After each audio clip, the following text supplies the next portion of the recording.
you can give any specific information which is required to be conveyed to the teams in terms of their competition participation. So utilize this time, please. Okay, sir. Good morning, sir. Good morning. Good morning. Good morning to all the participants. Thank you so much for joining us today, this early morning, for this fruitful workshop that we are going to have today. We are just in lieu of waiting for the eminent speakers to join in. They are in the process of joining in and they will be here with us very soon. Meanwhile, we already have scheduled a question answer session after we end this workshop. However, since we are running quite late in this workshop, if say suppose you have any question to put forward to us in the very beginning, you can please feel free to reach out to us and you can put some questions in the chat box or ask us to unmute you. So we can utilize, as I said, we can utilize this time in answering to those questions that whatever you all have. Although we have a separate session for us, but since we are like quite running out of time, so we can utilize this time for this. So anybody who has any specific question with regard to the competition or with regard to this workshop mediation plan, please feel free to reach to us. Please feel free to contact us here in this session as well, in only. If anyone have any questions, you can raise your hand. We'll unmute you. Also, we have a humble request to all the participants. Once the session starts, it would be very like good if everybody could switch on their cameras. It would be a fruitful discussion. It would create a good impact for like the speakers also who will be joining us. They can have a discussion, one-on-one discussion with you all, and you can impose questions to them, whatever it is in your mind, so that you can get the answers for the purpose for what you have joined this workshop. It will be helpful for you also. So once we start the workshop, I request everybody to please turn on their cameras. We still have, I think, 2-3 minutes. You can arrange yourself or you can settle down yourself to put switching on the cameras.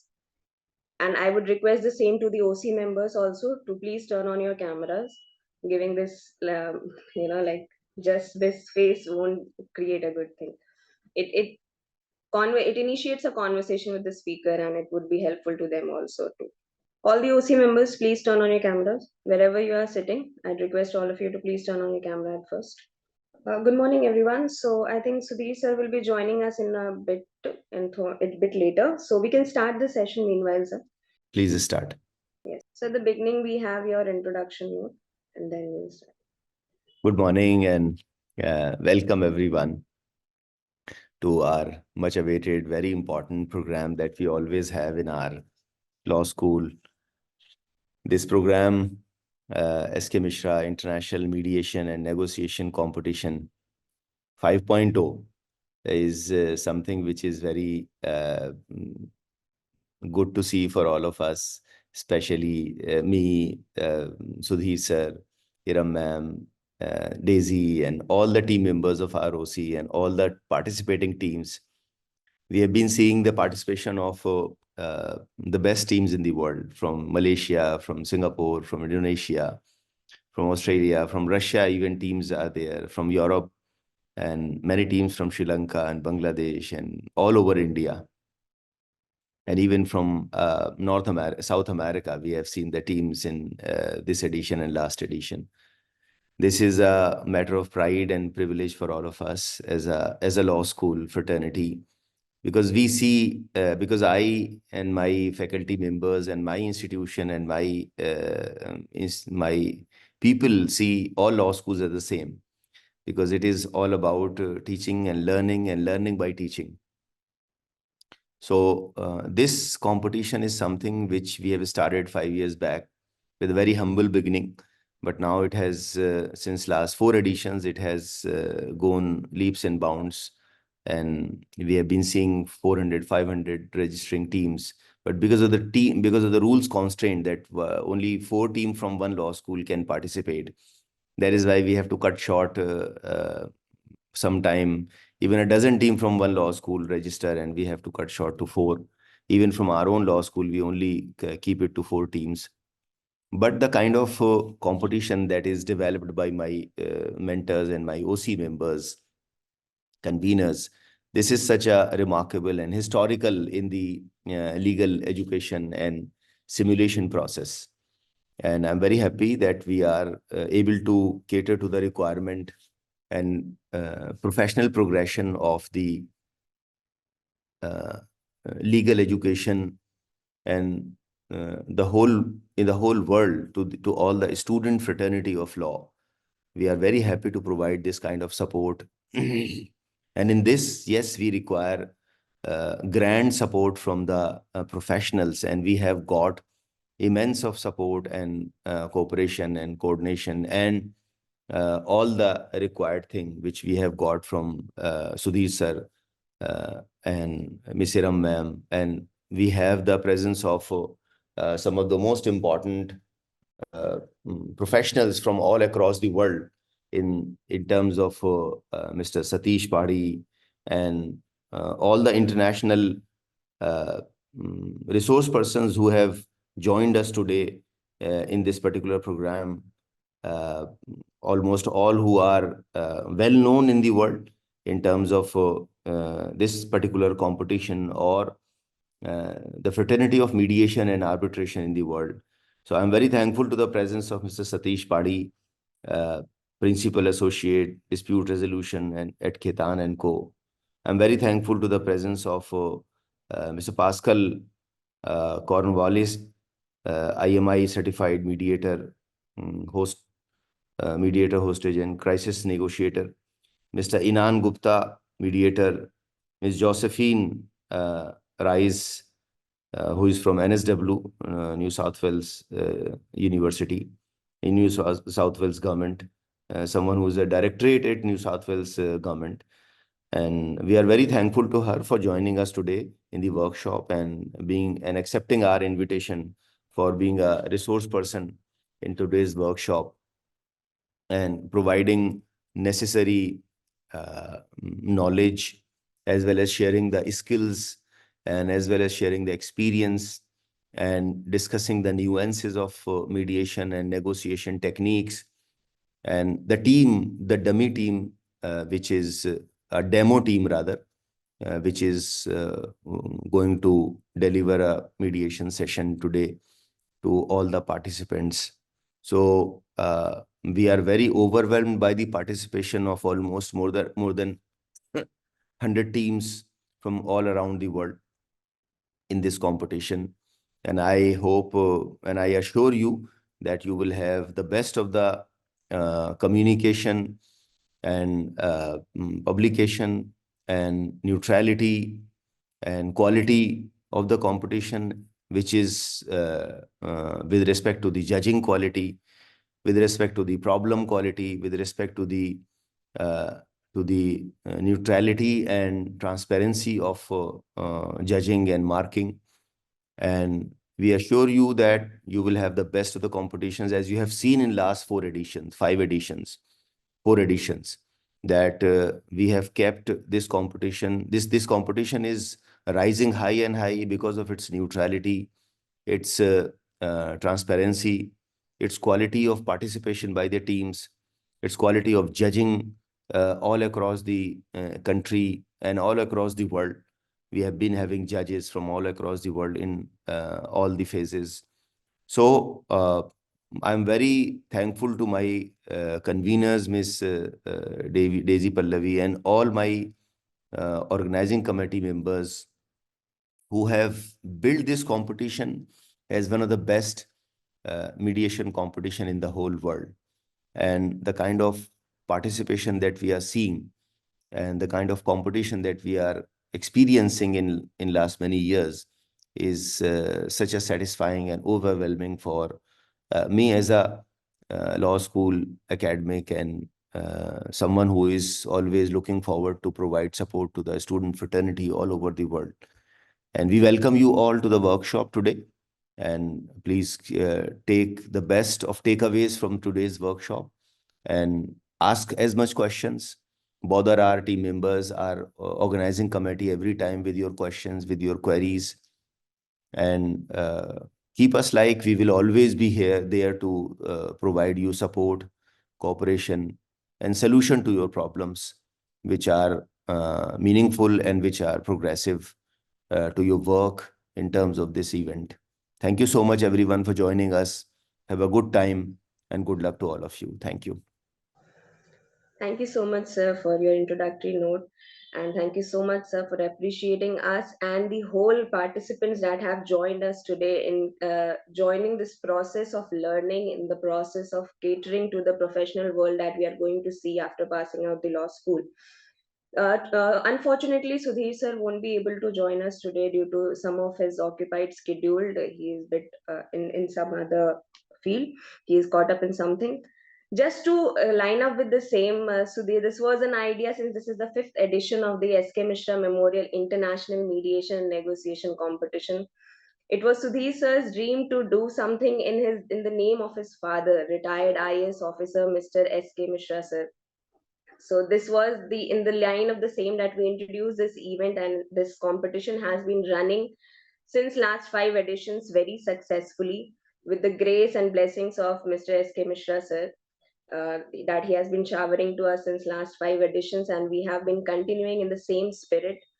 It is all the participants who have shown such eminent belief on this competition that every year we receive such huge participation in this competition. It every time crosses more than 500, 550 provisional registration that we are witnessing. The numbers that says is more than 550 provisional registration that we are able to see, but due to certain difficulties we are only able to accommodate top 100 teams as the limitation says.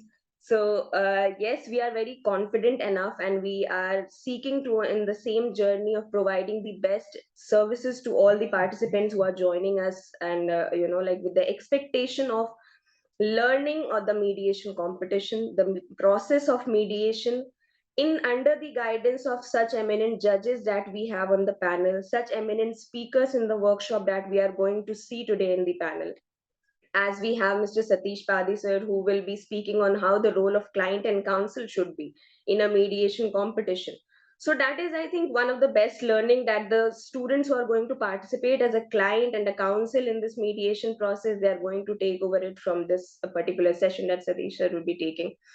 Similarly, role of a mediator, how to draft a mediation plan. I think we have drafted this whole workshop, the whole itinerary of the workshop has been divided into such particular categories that are very important for the from the perspective of a participant.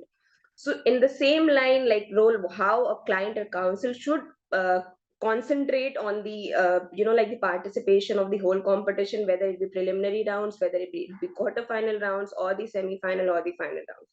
What should be a perspective of a client? Like, you are not the actual client in this competition, but you are representing a client. What should be the role of a counsel in this competition? Everything is to be seen from the shoes of that particular like role of a participant, whether it be a client or be a counsel or a mediator. Similarly, your role is very important when you draft a mediation plan, as it is a scoring criteria in the preliminary rounds to qualify to the octa-final, quarter-final, semi-final rounds. So, my humble request to all the participants today would be to please come up with all the questions that you have.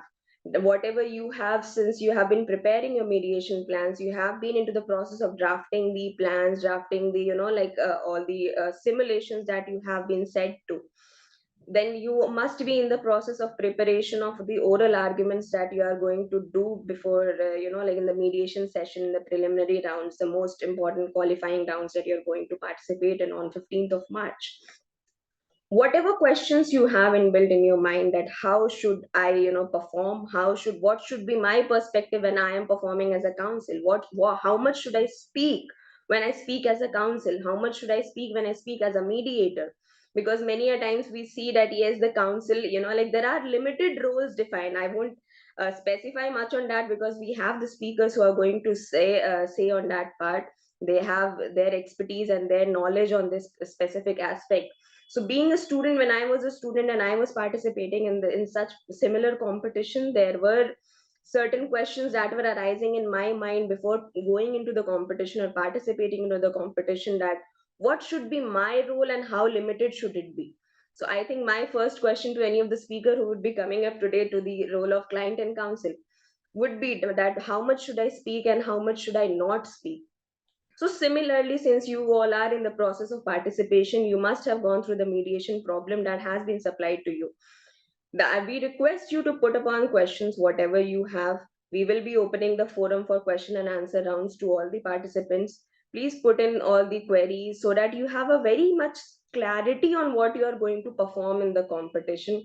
We wish all of you all the very best, and we wish to host you again from 15th to 17th of March. The major rounds will start on 15th of March since morning. So this workshop has been designed or has been crafted in a similar way to help or cater the needs of all the participants who will be participating with us from 15th to 17th March. So this is a humble request from my side to please put up all your queries. Again, I would say that please turn on your cameras. This helps in a very fruitful discussion with the speakers. They would be able to deliver more on whatever, like interactions you want to have with every speaker. So that would be my request. Preet, has Satish sir joined? No, the Satish sir will be joining in 5 to 10 minutes. All right. So I think we'll be having our first speaker with us, since the session is to start from 10:30. So we still have like 5 minutes for sir to join. Meanwhile, any of the participants who have any question, who has any queries with regard to structure of the competition or organization of the competition, if you have anything in your mind, you can please feel free to ask us. We are here to answer all your queries. The organizing committee is here to answer all your queries. So anybody, if you have any question at the first hand right now. Meanwhile, I'll also request my whole organizing committee to please turn on your cameras, everybody. So Satyam has put up a question. How does introduction plays a role in the session and tips to kickstart it? So Satyam, I think this question is related to the, like the participation in the competition. So I would request you to put this question to the speaker when he'll be joining in. We are ready here to answer the questions with regard to the organization of the competition. Say, suppose you have certain queries with regard to how the structure of the organization competition would go.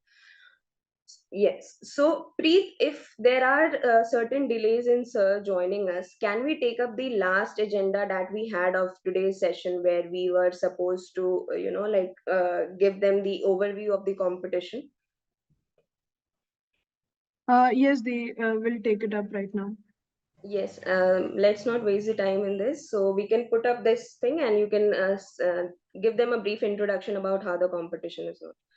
So Ayushi Sharma has a question. Will we be provided with the score sheet of the after the sorry? Yes. Will we be provided the score sheets after the competition ends? Yes, Ayushi, we do provide with the score sheet with the final scoring done over there. But it takes certain time, like after 7 days or between after 15 days, we do provide you the score sheet, the PDF copy of the score sheet, and you will be receiving it via email. So every year we continue with this practice, because our ultimate goal is to keep transparency in the whole competition. I think there is one more question coming up. It is, will the introductory video be scored? No, no. The introductory video is not to be scored. It was just that we wanted to introduce all the teams that we have in with us. So it was just for social media platforms to introduce them. So there is no scoring based on the introductory videos. But thank you so much for sending the introductory videos. It was actually a very overwhelming response from all the participating teams. What we have witnessed, I have been seeing the emails and the videos that has been coming up to us. Okay, Ayushi has a continuing question. Where will we be receiving? Also, will we be ranked accordingly, or simply the winners will be announced? So Ayushi, what the practice that we does is, like, initially when the rounds goes on, like on 15th to 17th March, the winners are declared at the end of the day. Like 15th ko we only have preliminary rounds, because we have bulk number of participants in the preliminary rounds. So 15th ko by the end of the day, say suppose by 8 p.m, we declare the results. Similarly, on 16th of March, we'll be declaring the results after the oral rounds. But when like the rounds are over 17th March ko, to by the end of 1 week, or say suppose 10 days, we send you the score sheets via email to the email IDs that you have provided to us. So you will be receiving that. So Are there any initial questions right now, or can we start with the structure of the competition? So, because there is a bit delay in the speaker joining us. If anybody has, they can raise their hand, or Preet can start with the or the structure of the competition. And everyone, please feel free to turn on your cameras. We have a very struggling and very, like faces of the organizing committee who are very much eager to see you all today. They have been doing all these things since last 3 months. We have been making efforts to give the best to you in this competition. So this is our first interactive session with all the participants. Since the competition is held in online mode, this is the only way that we can communicate with you all and we can have an interaction with you all. So I would request everybody, please take 1 minute time, and there is no problem in that. But I think, Preet, can you start? Or do we have sir with us? I'm not able to hear you, Preet. Hello, am I Yes. audible there? Yes. Okay. Hello, everyone. Until our speakers join, let us just quickly see the structure of the competition for more clarity of yours.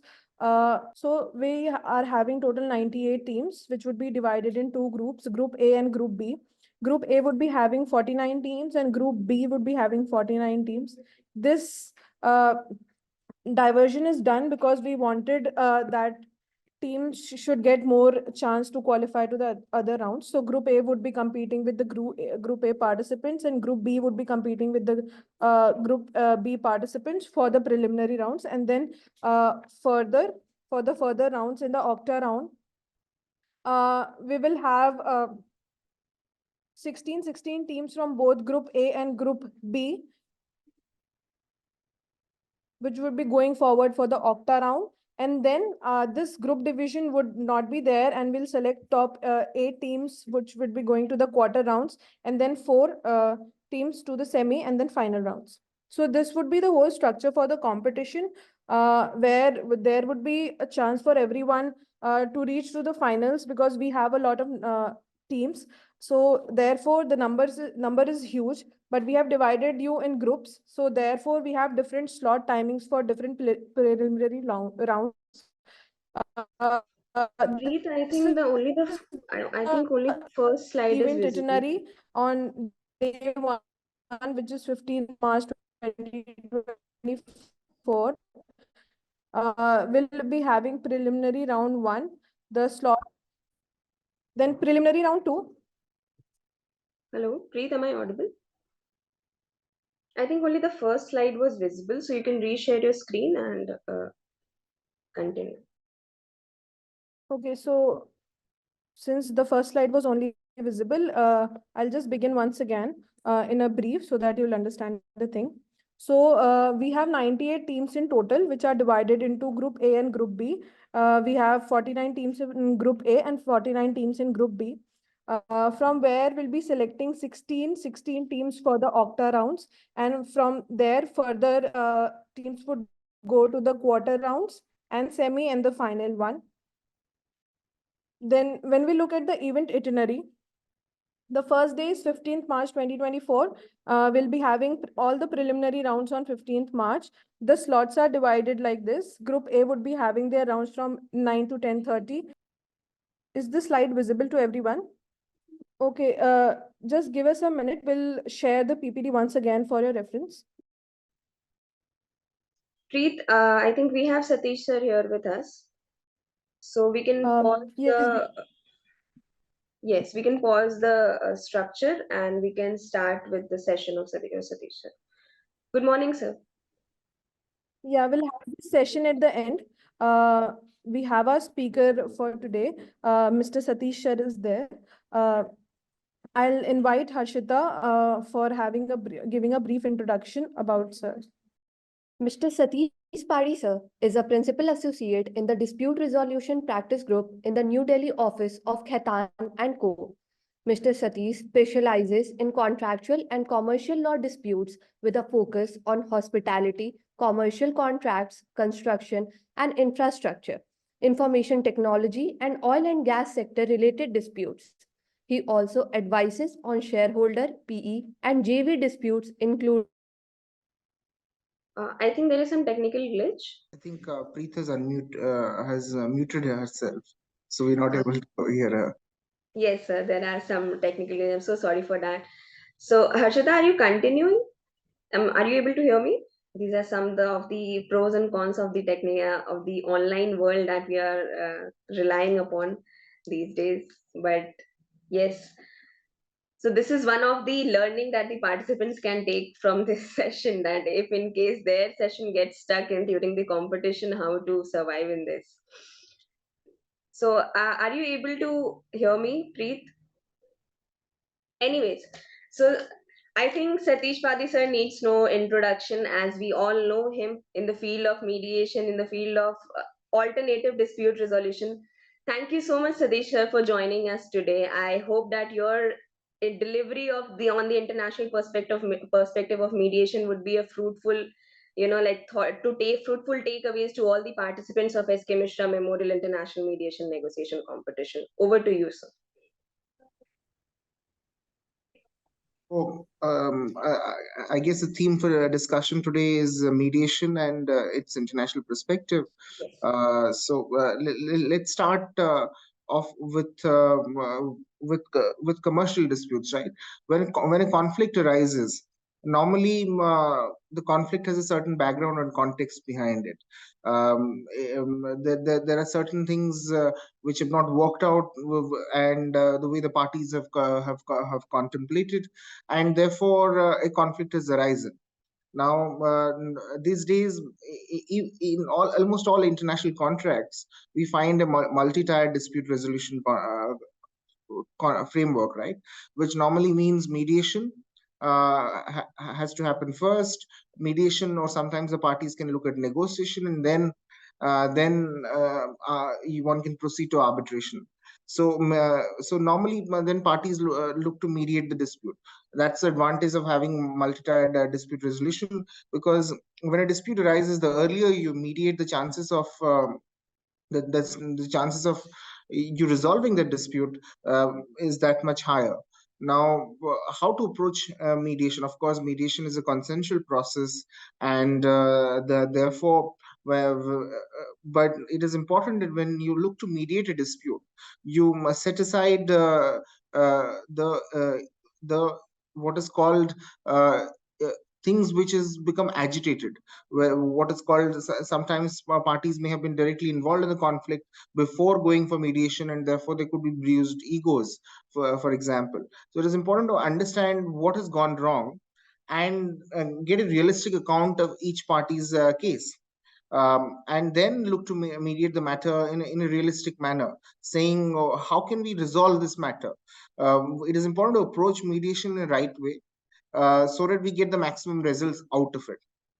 Now, for example, let's take an example of a service contract, right? A service contract involves a party delivering a certain services, and in lieu of that, receiving a certain amount in return, right? One of the parties, the dispute can arise saying that the services have not been delivered in a satisfactory manner, or in the time in which it was supposed to be delivered. And likewise, accordingly, the other party may say that we will not make in total payment, or we will make a reduction in payment, right? And that might lead to a dispute. So therefore, you understand where things have gone wrong, how do we resolve it, and how can parties cut losses and move on, and instead of salvage this relationship, right? What mediation gives is, you don't if you can cut losses, and then you have this business relationship also restored, right? So you can look to in the future also engage into contracts. In the Indian context, we have the Mediation Act, which has come. So therefore, there is a codified regime for mediation, which hopefully will encourage mediation a lot. Now, what happens is, once you've mediated and you've resolved this dispute, it is important to put down a settlement agreement, so the matter is codified. A settlement agreement basically records the terms of settlement, and therefore it becomes a binding agreement to the parties. and you provide the manner in which the dispute has been settled, right? So the importance of settlement agreement is often not emphasized by the parties, but it is something which the parties must look at doing, so that the what has been agreed orally is codified in a right way. And mediation is, of course, one cannot force one to resolve a matter, right? So the role of a mediator is to be a facilitator and try and give a sort of a realistic picture and explore various options possible for resolving the dispute. And therefore, a mediator who is aware of the background of the dispute, aware of the industry or the context behind the dispute. Say somebody is mediating a construction contract dispute, that can be voluminous, that can be, but what is the nature of the dispute? If somebody has been involved in that kind of a dispute, then it helps to know what could be the pain points and what could be the various options that can be looked at by the parties. But a mediator cannot force the party to agree to a settlement out of the mediation, right? It is and what is also important to be emphasized while mediating a dispute is the aspect of confidentiality. So assuming the parties do not resolve the dispute or settle the dispute, then the discussions that happen in mediation uh, is confidential and cannot be used later on in a litigation proceeding against one another, right? So those are the aspects which will give comfort to the parties. I think this is the overall context which I wanted to set for mediation. Happy to take up any questions or any thoughts that anybody might have.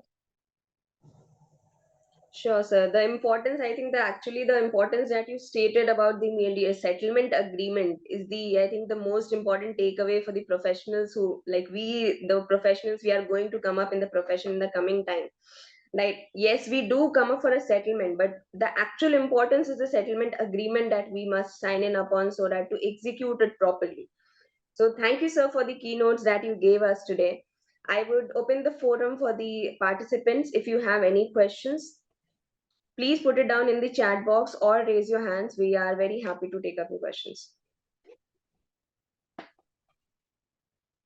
Meanwhile, sir, Yeah. I I have think a I have a question to Yes, answer. sure, Uh, sir. so the question is, how does introduction play a role in the session and tips to kickstart it? Right, introduction is important. As a mediator, you must set out the process clearly. And you must demonstrate, most importantly, that you're a fair mediator. You're not biased to any of the parties. You're Yes. here as a friend of both the parties, and the idea is to resolve the dispute in an amicable way and in the best possible way. So the introduction is important, particularly a good introduction which sets the right context. Um, can help to gain confidence of the parties in the mediation process, so they can take mediation a lot more seriously, even if they were not serious about it. And many a times mediation is just mentioned as one of the as part of the multi-tier dispute resolution, as one of the mechanisms that the parties must explore, but parties may not be aware of how it happens and whether it can be used as a need to resolve disputes. So a mediator's introduction can explain them that uh, through mediation the dispute can be resolved, right? Yes. Anything else? Okay, so does anyone else has any question?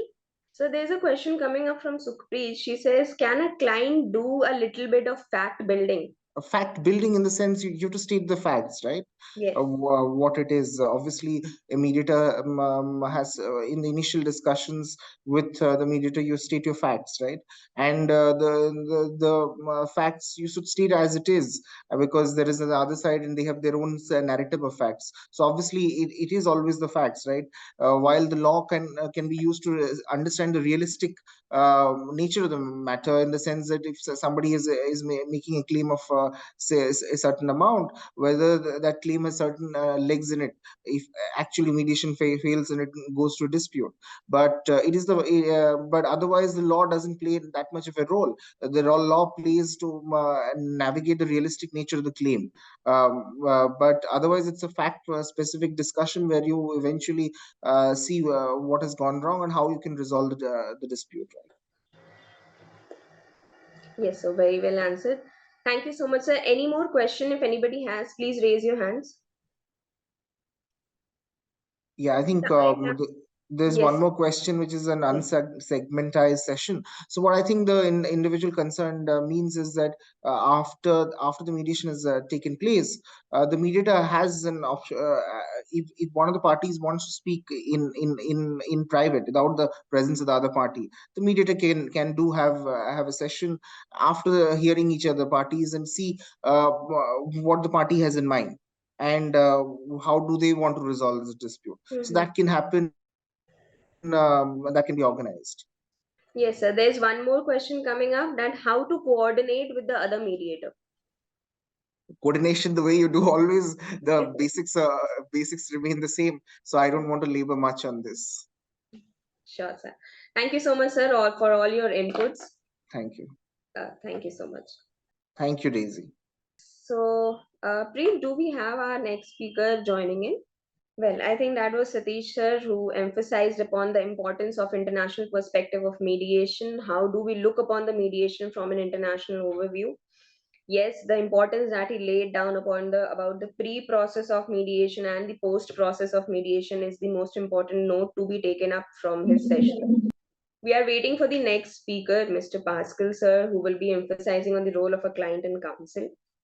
Since we have some time for him joining in, I think there is one question coming up from one of the participant, that a mediator is being, I think this is the question related to the structure of the competition, and I would request Preet to answer this.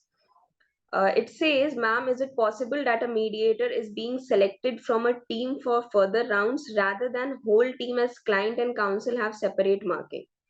So I think this question is, I would request the individual to please turn on your cameras, turn on your mic, because this question, even I am not able to get the gist of it.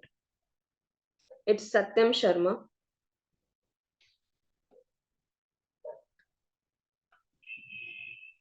There is one more question from Shashank. Which type of question should we prefer for information gathering, open-handed or close-handed? So Shashank, we have one more session coming up with our eminent speaker. This can be put upon him, and you can get your question answered very well from the eminent speakers who have joined. Whose voice is echoing? Please see that. And Preet, please answer this question. This Satyam says, ma'am, my mic is not working. Please help him in the same. Okay, I guess actually his question was, since he's asking, Satyam, what I understood from your question is that you are asking whether the mediator can individually go forward in the competition, even if the negotiating pair does not go. If I am right, please write yes or no in the chat box.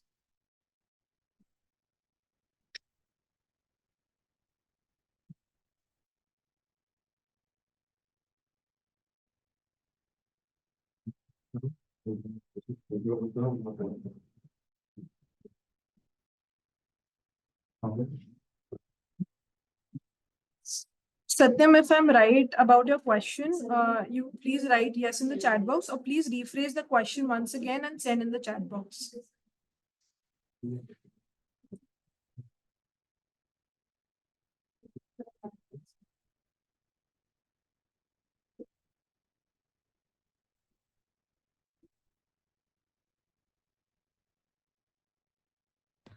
I had a question related to the judgment criterions. So is there like a set pattern on which we would be judged? And would that the pattern of the score sheet would be shared with us prior to the rounds?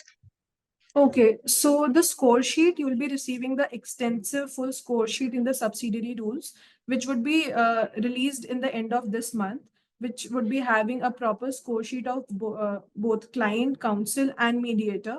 All the criterias on which you would be scored will be mentioned there. Also, there'll be a different criteria for everything. So all those divisions would be there in those score sheet, and the format will be shared with you in the subsidiary rules. Any more questions? Satyam, if you want to ask your question once again, you can. We are here to help you with the same. I'll just answer what I understood from my end. So if the mediator is going forward, so yes, in our competition, the mediator and the negotiating pair are two different entities in the competition. The mediator can go individually in further rounds, even if the negotiating pair of that team won't be qualifying, and vice versa for the same situation. So in our competition, the negotiating pair and the mediators, they compete differently, and the mediators are scored differently, and the client counsel, that is the negotiating pair, would be scored differently. We are waiting for a speaker to join. It's 11 o'clock. Sir would be joining within 5 minutes. So let us just wait for him, and then we'll begin the session again. We'll be joining within 2 to 3 minutes. We are waiting for sir to join. Then we'll begin. Okay. Meanwhile, any other question with regard to organization of the competition, please feel free to put upon us. We are very happy to answer the questions that are coming up.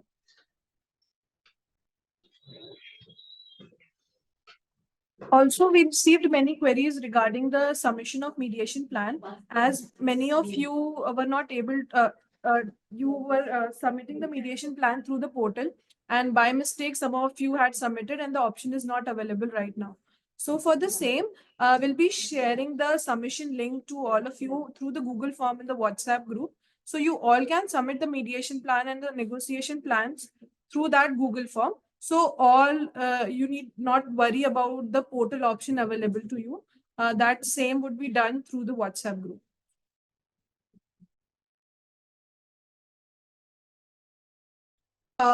Also, dear all, we have also appointed team buddy for everyone. I hope that you all have been contacted with them, and they'll be your team buddy for the competition. Your POC, you can ask them any queries, any questions you have for the whole of the competition. They'll be in charge, and you can contact them if you have any queries related to the competition. They'll be there to answer your questions. If you have any queries related to the competition, how it will go, you can ask us right now. Either you can write it in the chat box or raise your hand. We can unmute you and the questions can be answered. Yes, good morning, everyone. First of all, thank you so much for organizing this workshop. I had this doubt regarding the problem that have been sent to us. The problem states that the AppCam rules will be complied with. So, I had this query, will the procedure of the mediation session will be strictly abiding the AppCam rules, or we can alter it according to the parties? Okay, so the questions related to, or the clarifications related to the mediation problem, we had circulated a Google form, and we have received this question about the AppCam rules. So you'll be receiving the whole consolidated sheet where you'll be having all the question and answers for the clarification of your mediation problem. I'll just want you to wait for a few more days. We'll be releasing the clarification within 3 to 4 days, which would have all these answers. So you'll get it through the clarification document itself. So, Preet, the uses of AppCam rule has been mentioned in the problem itself, I guess. Yes. Yes. So I think 95% chances are that it would be binding upon you, because since it has been specifically mentioned in the mediation problem. But then, since there has been a question raised upon this, we are waiting for the drafters of the problem to clarify that it is mandatory or not. So we'll be getting the clarification by EOD, and will be circulated by same, I think, by tomorrow or day after tomorrow. So Yes. whatever the date is. So that's the question, and that's the answer to it. Yes, any question? Any other questions?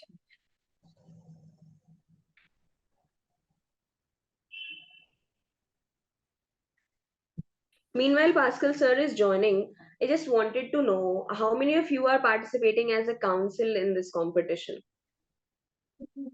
Please raise your hand. I think most of you are participating as a council. So the next session would be more interesting to you if Pascal sir is joining, about what will be the role of client and council in the mediation session. Meanwhile, By going by my experience about how I participated and how we performed in the competitions that we did, we were advised or we were mentored or we were guided about the specific roles that a council plays in a mediation competition. We ever actually stated this one particular line, which I still remember. Now I am into the profession as an advocate, so I also see the live cases that we deal in. We were said and we were advised that counsel is the brain of the client. Whenever you participate in a mediation competition, the client is the one who has been suffering from any dispute or any grievance, you said, because of which he is into the process of mediation. So the client will be obviously speaking the grief, the problem that he has been going through, the issues that he has been facing through. Maybe sometimes it says ki he will go deep down the lane, he may start crying also, he may start expressing emotions also. This is how we play in the competition, the role of the client, that how much you are a client, how much you are portraying yourself as a client. But then when it comes to counsel, obviously you will be the brain of that particular client from whichever side you are representing. So when I say brain, what does it mean being said that you are the brain of the client? Say suppose you have a person who is just a constructor, who's just in the business of constructing a building, and there is some dispute with regard to that. He does not know the legalities of the same, how he is going to deal with the process, how he is going to what are the legal complications. Maybe sometimes he would say something that he should not have been said, or the other party, the counsel of the other party, would come up with some smart ideas, some smart developments in his mind, that yes, I am going to bring the opposite party to my same page. Now there your role enters as a counsel, that yes, I am here to settle. Obviously the mindset is to settle the dispute, but then the mindset should also not be to put your client ki ha ekdam put him down. Both the parties should come on the same page. That is the ultimate agenda of the and the role or the major role of the council to be played in a mediation session. You should justify the needs of your parties by looking into the shoes of the other party as well. You should know that yes, what are the need and interest of my parties. By the at the same time, you should also be knowing what are the need and interest of the other party, and then your approach should be to bring both the parties on the same page. Obviously the mediator is there to felicitate the whole session, but as we say and as we also know that the mediator has a very limited role in terms of advising the client counsel. They can only felicitate and try to bring them on the same page, on the same table. Because say suppose I and Preet have a fight today, and there are things like we do not even want to talk to each other, but then comes the role of a mediator, where he identifies, he brings, makes both the parties sit together. Also when we say about counsel, let's say in the real life cases, you will get clients, you will get parties who will come to you कि मुझे इसको jail के अंदर घुसाना है, मुझे इसको इसके ऊपर ये केस करना है, I have to put him behind the bars, or I have to take this particular amount that he. Mainly the litigation is the war of ego. There is nothing much more than that. It's like I'll win or I'll not let the other party win. The only battle is of the ego point. Now, when it comes to counsel, your role is to satisfy the client, or is to convince the client that, see, it's okay that even if you get into the process of litigation, what would be the outcome of that particular litigation? Either you will lose or you will win. And the process of litigation, we all know that it goes beyond time, like 10 years, 12 years down the lane. We have seen cases coming from 30 years, 40 years also. Uh, Mediation is obviously applicable in civil laws, in civil disputes, in commercial disputes, but not in criminal disputes, we say.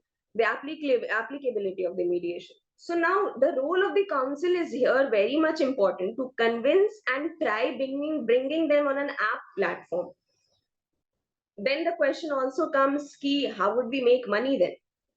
If the client is not entering into litigation, how are we going to make money, and how are we going to increase our income, and how are we going to bring money in our pocket at the end of the day? See, the most important thing that I realized while doing the mediation and now entering into the profession, I would say the most important aspect is the trust of the client. If today the client is in a dispute, is in a problem, and the solution is coming up with the way of mediation, maybe the client tomorrow, when he'll again get into a dispute, because disputes are inevitable. Today he is in one dispute, tomorrow he'll fall into the another. But when he'll be satisfied that yes, this particular counsel can make me come to a particular conclusion where I also save my time, save my money, save my interest, and also save the relation with the other parties. When you will see a family mediation coming up, where you'll see, like family disputes coming up, it's more or less husband and wife fights coming up.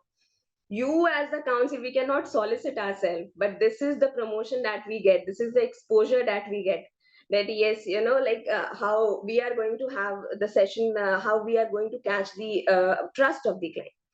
At the end of the day, you will make money, don't worry, because in the commercial mediations that we do, huge amount of dispute is there. The dispute is actually a huge amount, so obviously they'll be paying you good money, you make money, and the career of mediation, arbitration, ADR is the ultimate future of this dispute resolution journey.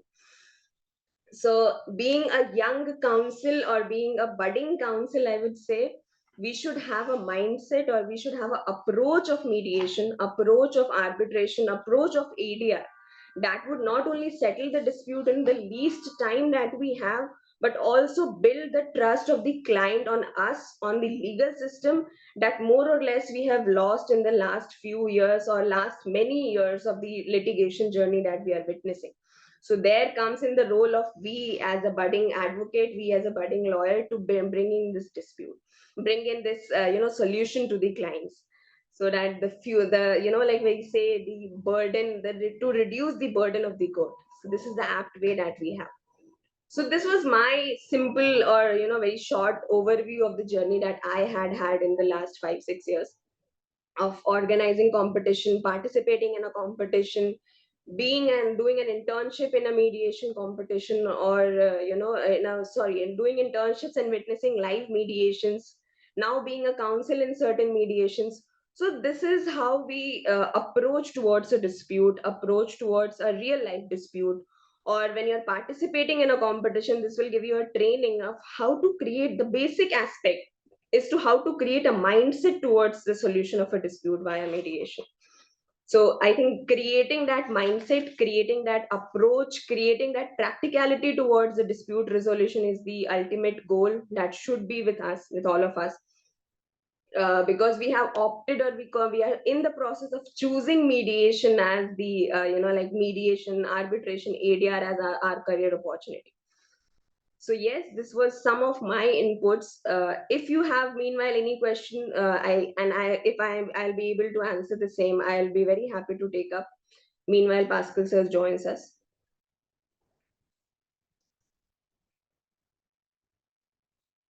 So is it? Yes.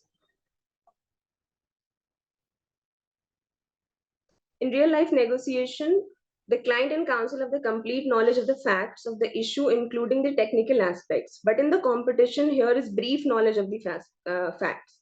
How do we bridge these differences? How much of the real life nuances of the similar can be applied to the fictional problem? Okay, so Nishita, can you unmute yourself?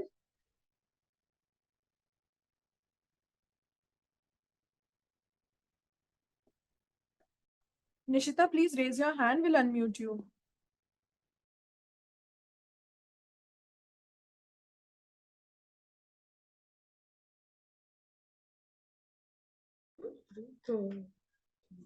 Yes, ma'am. Am I audible? Yes, Nishita, you are. So can you please put up your question, because you have directly messaged me, so it would be good if everybody could hear your question. Ma'am, my doubt was that even earlier I was there in an internship where we had this type of ADRC. So there, when any sort of contractual dispute or any dispute that arose and they went for negotiation, they had lots of knowledge regarding the technicality of the aspect, especially if it is related to construction work or any of the building up project. They were able to put on real life problems that they were facing due to some hindrance in their work due to the other party. But in our competitions, we generally have a very brief knowledge of the fact, or like the problem is stated in a very brief manner. So how do we like connect these two? Because when we are suggesting a solution, it has to be something which can be applied to the real life. But whereas we have very brief facts, so we can't actually delve deep into the technicalities, like as to what sort of solutions can we suggest or the creativity to it. So that's why I was asking whether should we go deep and provide some like very technical solutions, or should we provide an overview, like a over sketch of what can be done additionally as per solution? So, Nishita, cutting it into two parts. Firstly is the competition perspective, and second is the real life mediation perspective. So, when you come to a competition as like this, as like SK Misra or the other competitions that you participate in, it's very obvious that you will be having a limited knowledge about the facts, right? But you do not have a limited knowledge about the law. When you play the role of a counsel, you do have a knowledge of law. Similarly, when you are applying your mind in the real life, obviously you are not the client over there, you are the counsel over there. So you have an expanded knowledge of the fact, you have an expanded knowledge of the law as well, right? Now, the difference between the competition and the real life is that in the competition, you are not supposed to advise the client primarily in the mediation room or before the mediation room. You and your client are a team, right? You and your client already have this, that we are here to win this competition, we are here to participate in this competition, we have to strategize things among ourselves. But cut short, the second aspect, that is the real life aspect, there you have to advise the client. So there you need to have the full knowledge about the facts, about the circumstances, about the knowledge of law, about how to deal with those laws. So these two scenarios are very different. Here, in the competition perspective, you're not advising any client because you are a team participating as a team. But when you come to like a real life situation, you have to advise a client. So when you're advising a client, there you need to have a fair knowledge of law, fair knowledge of consequences that you are going to come up with, fair knowledge of consequences that are to be delivered to the client. It's not कि you will have to inform everything कि हाँ अगर आप ऐसे जाओगे तो ये भी हो सकता है, ये भी हो सकता है. Tell him only that needs to be told to the client, right? This is the art of advocacy, we say, that how much do we need to tell to the client. This is upon how we'll be developing. So there is a difference between the competition overview and there is a difference between the real life scenario, right?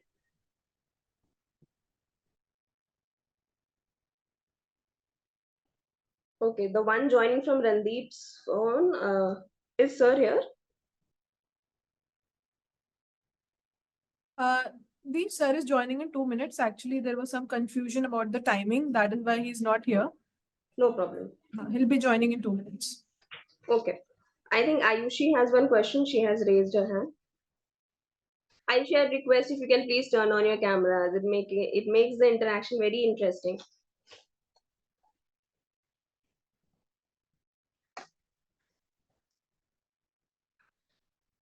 Yes, hi.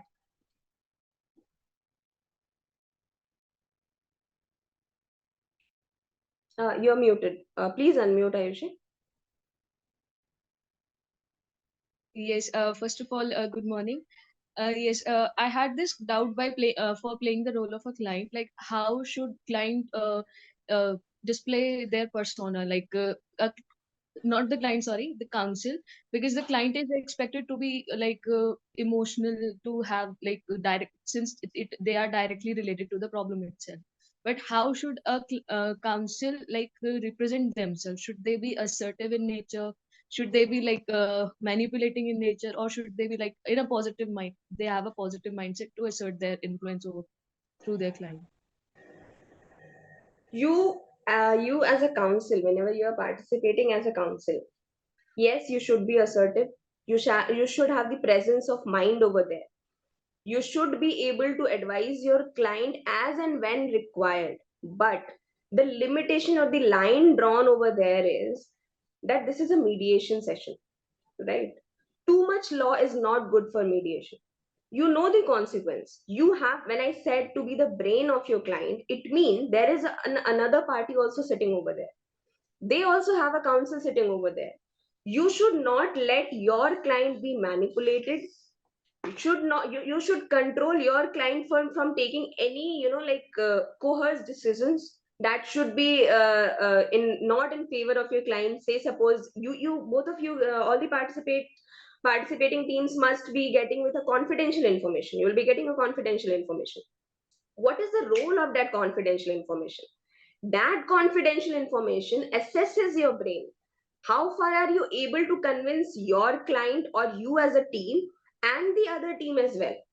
Because say sometimes in the confidential information it is mentioned that you have to bring to the other party to a certain scale. If that is the monetary terms, that like the settlement is to be done for rupees 10 lakh, so you are being said that you cannot go beyond 8 lakh, and the other party is being said that you cannot go come down below 11 lakh. Now you as a council needs to understand what is the need and interest of your party. If the need and interest of your parties get satisfied in 8.5 lakh, you have to assess the same. But then you should not also make your client as a fool over there in the mediation session, because in most of the mediation session the client who are participating as a the client who is there in the mediation session, they do not have the legal knowledge. I today, if I'll be participating in a mediation session as a client, then I do have the fair knowledge of law. But say suppose my mother participating in a mediation session, or someone very ordinary person, very ordinary citizen, they do not have the knowledge of law. They do not know ki if I'll come to 8.5 lakh or if I will come to 8-10 lakh, what will be my consequences? So there comes your role to identify.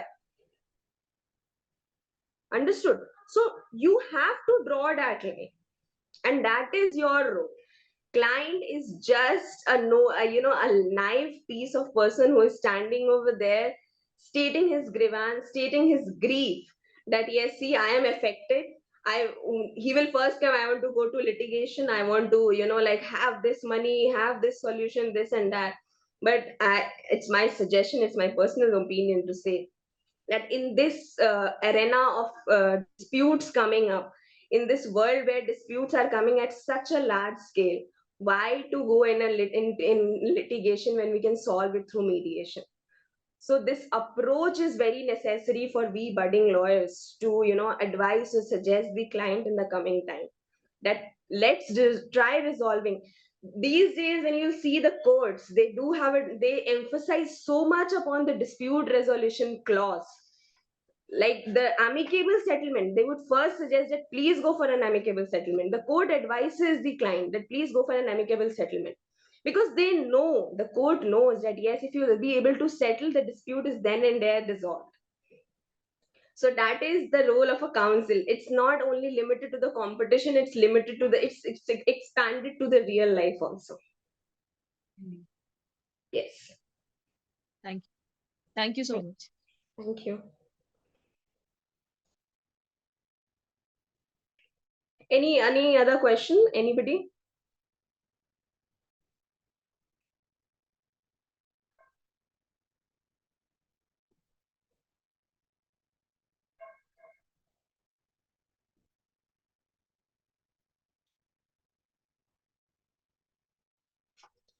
I would again request everyone to please turn on their cameras.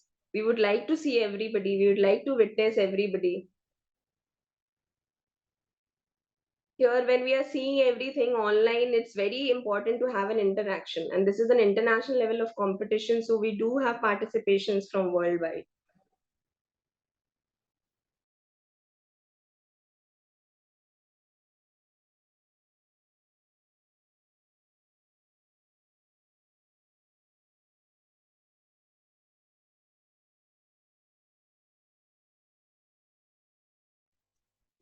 So we have our speaker, Mr. Pascal sir, with us. Welcome, sir.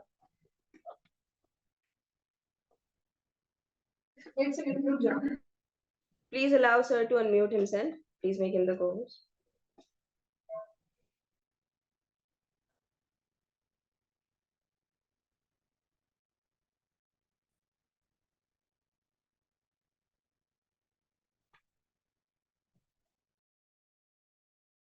We welcome you, sir. I would like to call Harshita to give a brief introduction about sir.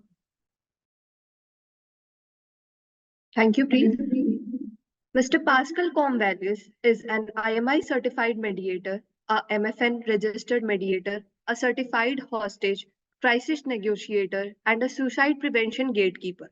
He followed mediation trainings in the USA and Holland, completed an internship at Ericsson Mediation Minneapolis, USA, and received the hostage negotiation training from Mark Lothar and Jack Cambria, PATC, USA.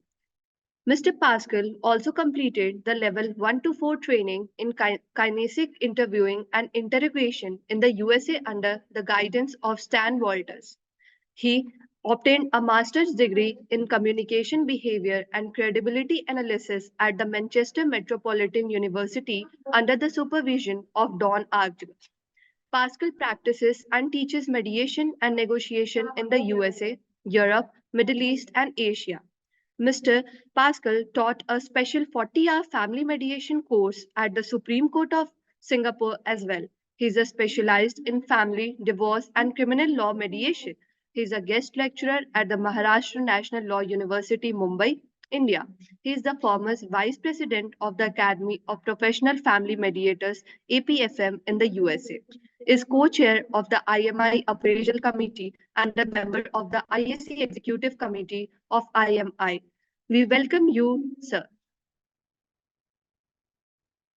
And on that note, thank you, and good morning, good afternoon, everyone, wherever you might be in the world.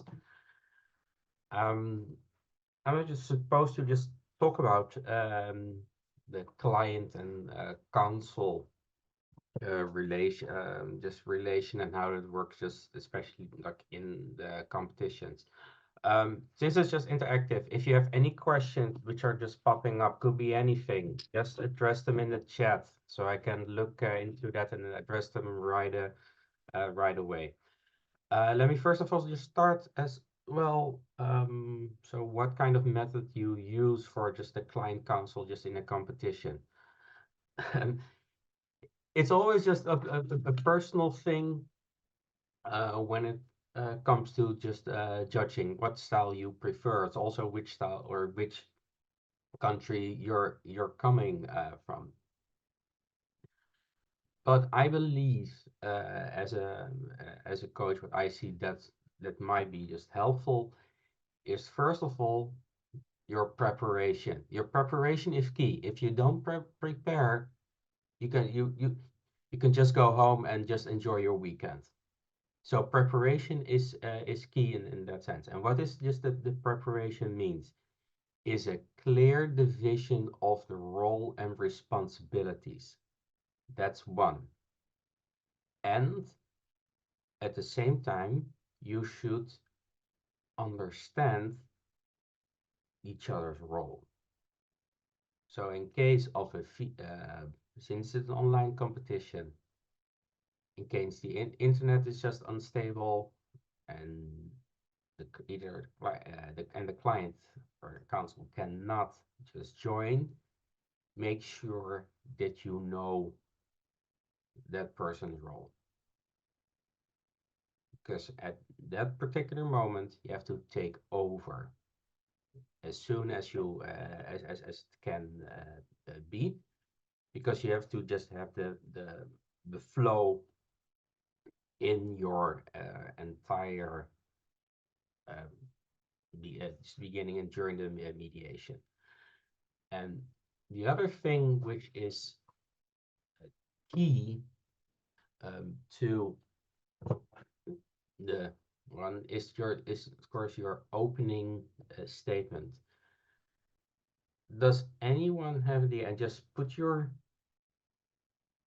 answers just in the chat, how long an opening statement together with the client counsel lasts, and how long it will be for the client and the counsel. So how long would your opening statement when it comes to client and counsel would that be?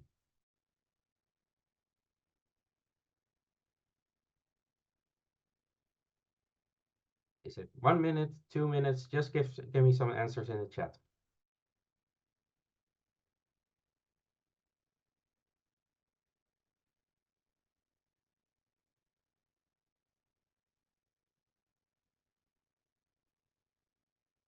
either your chat is not working, or people are asleep, or just to participate. As already just being stated by this, yes, until okay, so 3 to 4 minutes. Hey, thank you, Spin. That's great. 3 to 4 minutes. Well, ideally, it's you want to have your limit just minutes from just 6 minutes and 10 seconds, around the 6 minutes mark. And why is it just 6 minutes? Because that's almost just imagine maximum attention span for this comes to an opening just statement. But it's also, if you look at the whole, the competition is only lasting for a certain amount of minutes. So if you would just go on for 10 or 15 minutes, you already lose time in negotiating. Ideally, you want to have the client around speak, let's say, 3 or 4 minutes, and the counsel around 2 minutes, 2 minutes and 10 or 2 minutes and then 20 seconds. And why is that? Why is it that you that is just being chosen just that way? Well, we've seen that it just perfectly just works. And what do they address then? Well, the client does more just of the introduction. In the introduction itself. So what's the story just about? And it could be just with anything. And at one point, you give it over to the council. Now, the council, what we normally do is just the building block. The building block in the sense that clients will just make sure that there will be just a structure, and of course, because he's a council, will be there to share his view from a legal point of view. However, it has to be just said. Sometimes we see the council just speak a lot about the legal aspects, and again dwelling into that. It's not necessarily about just about that. There should be a fair balance in between that, and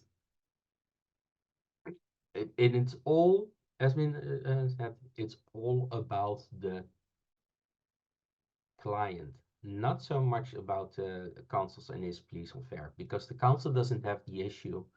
Yeah, he's just supporting his client. Maybe he's even just working there for this just same company, but he's there just basically just to provide that support. And what helps is if the client has shared his or her view, then you switch over just to the council, and the council will explain, so, and not repeat. And so what my client is trying to say. That's another sense of the really which we hear a lot. What we is trying to say. It almost sounds that the client is not competent to even just speak about a topic. What the council just can do, like, oh, here are just the topics we would like to discuss. And when discussing the topics you'd like to discuss, please signpost it, so it's clear for everyone which points you want to discuss. So, for example, the council would say, okay, firstly, we would like to talk about the reputation. Secondly, we want to talk about finances. And thirdly, we want to look into further opportunities, future opportunities. By doing that, it's already just for everyone clear just in the room what you would like to discuss, and gives the mediator the platform to take over and set up just the agenda setting in that in that sense. But that signposting is just really just important, and that's to be concise and clear, and not some mumbling just going on just forever. And yes, it's also just good to take into account what did the other party say. If you're a responding party, you have the luxury, so to say, to already hear their agenda points and see for yourself where there are the connections, or there might be just other just agenda points, and acknowledge that sentiment as a council. So I hear you say, suggest that you would like to discuss the reputation, or the damage regarding the reputation.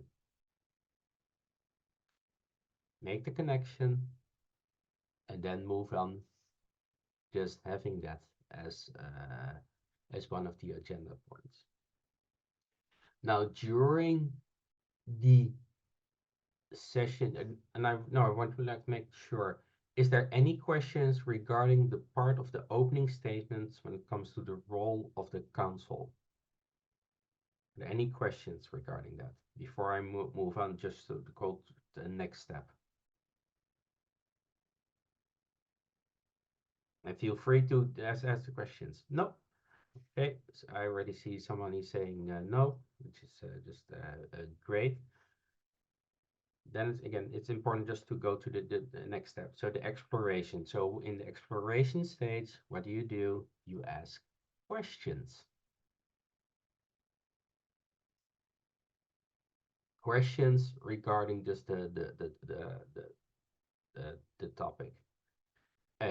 Role division, you could think, is that the council, for example, will take over when it comes to reality testing. So I hear you have a nice solution, but how does it work? And ask the open-ended questions, please, and one question at a time. One question at a time is also important, because otherwise all your good questions are going to waste. So break that up and have a list of questions ready. The nice thing just online is that you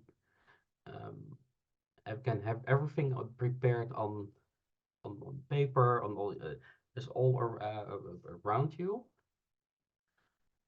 But it doesn't mean also that's the open statement that you're just reading off a paper. You should be able to brief it. You should be anticipate on what's going on in the mediation / negotiation room.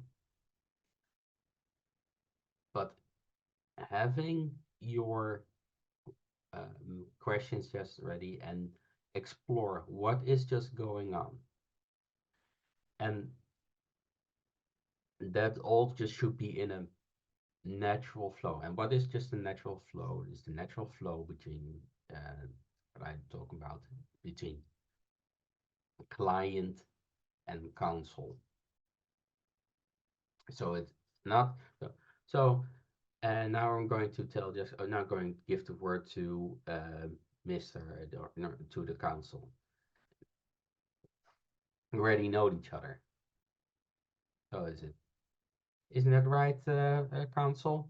Okay, then the council will take over. The natural flow of having just a conversation. Otherwise, it's just too being played and too static in that sense. So after that, you also will have the opportunity one time just the caucus or cross caucus. Be aware if you are just when it comes to a council with the cross caucus. Cross caucus means that you have caucus between client and of one party and the council of the other party. Technically, people might argue it also could be between just the two accounts and not the clients. But your role as a council is just to explore and to support the entire time. The entire time. And it's not that you just sit back, relaxed, and wait and not just ask questions until you get the podium. Again, you're working together as a team, and we would like to see you to work as a team. And yes, of course, you can put just the client just first, but the council should not be just far behind like that.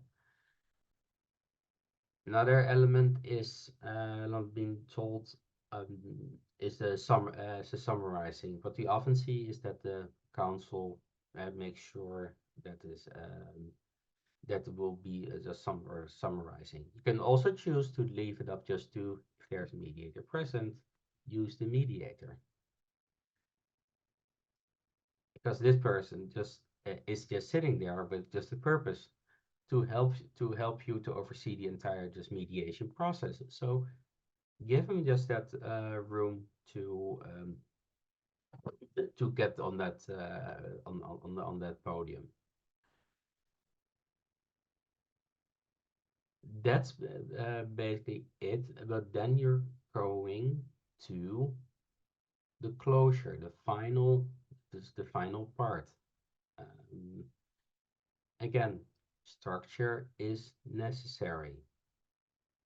And the points that you've not been discussed or not have been discussed, you can also just consider it just to give it in the form of just homework. Okay, here's the points that we discussed. Therefore, we did not discuss this, or we had still some options just left. Might be good just for the next session that we're going to discuss this. That's what you're basically doing. That's in a rough like outline. So what it is just when it comes to just mediation and the client counsel, but it does not mean that the counsel does not have any emotions or cannot share his or her emotions. Client is also, or the counsel is also a human being.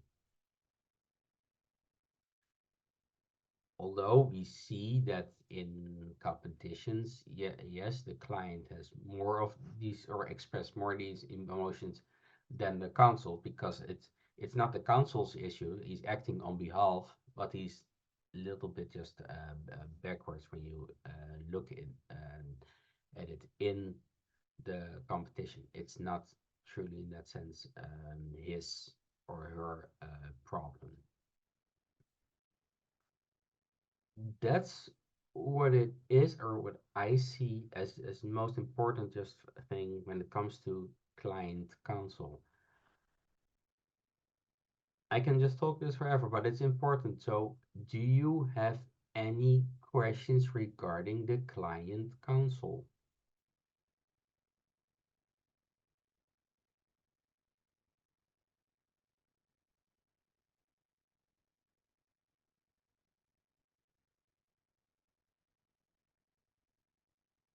Please put them in the chat or raise your hand so you can just ask them. And if you're not going to ask just the questions or just raise your concerns, and you do the same thing in the competition, you will definitely lose.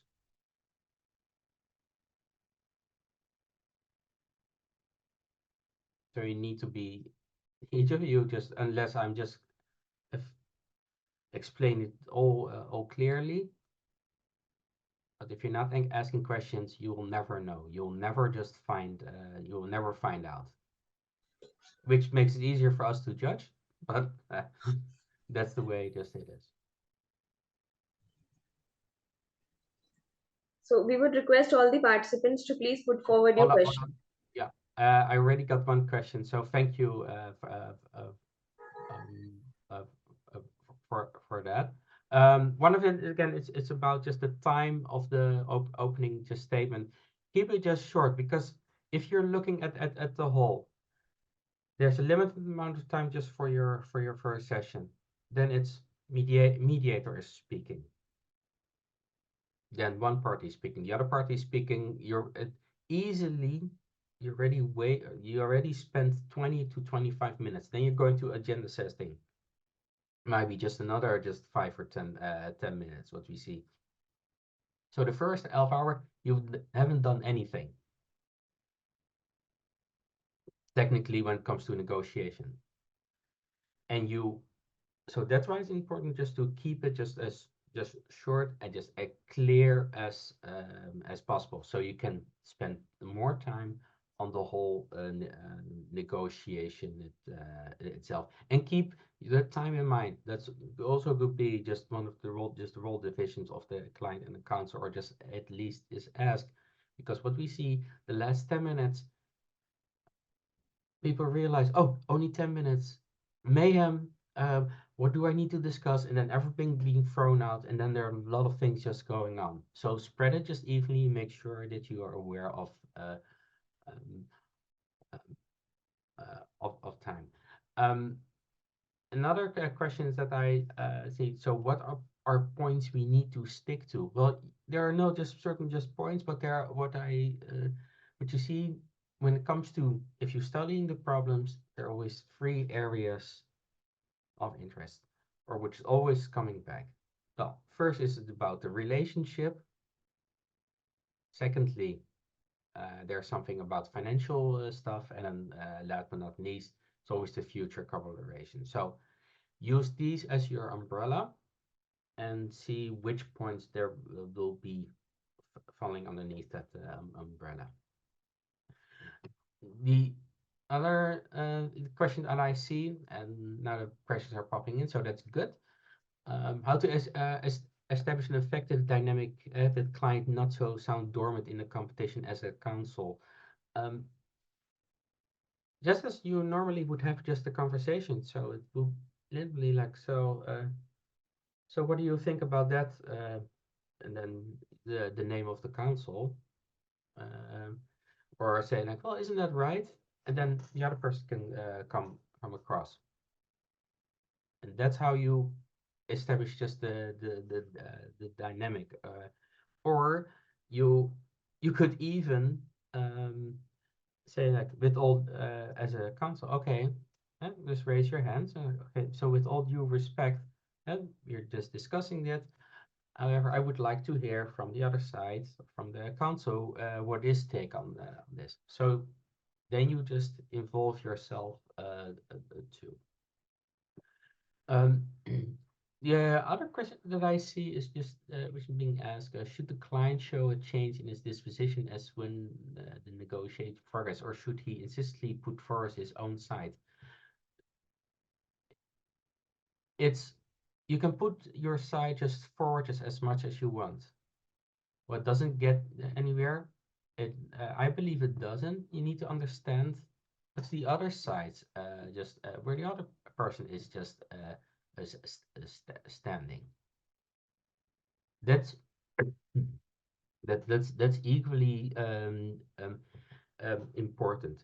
So you might ask, okay, so this is the way I see it.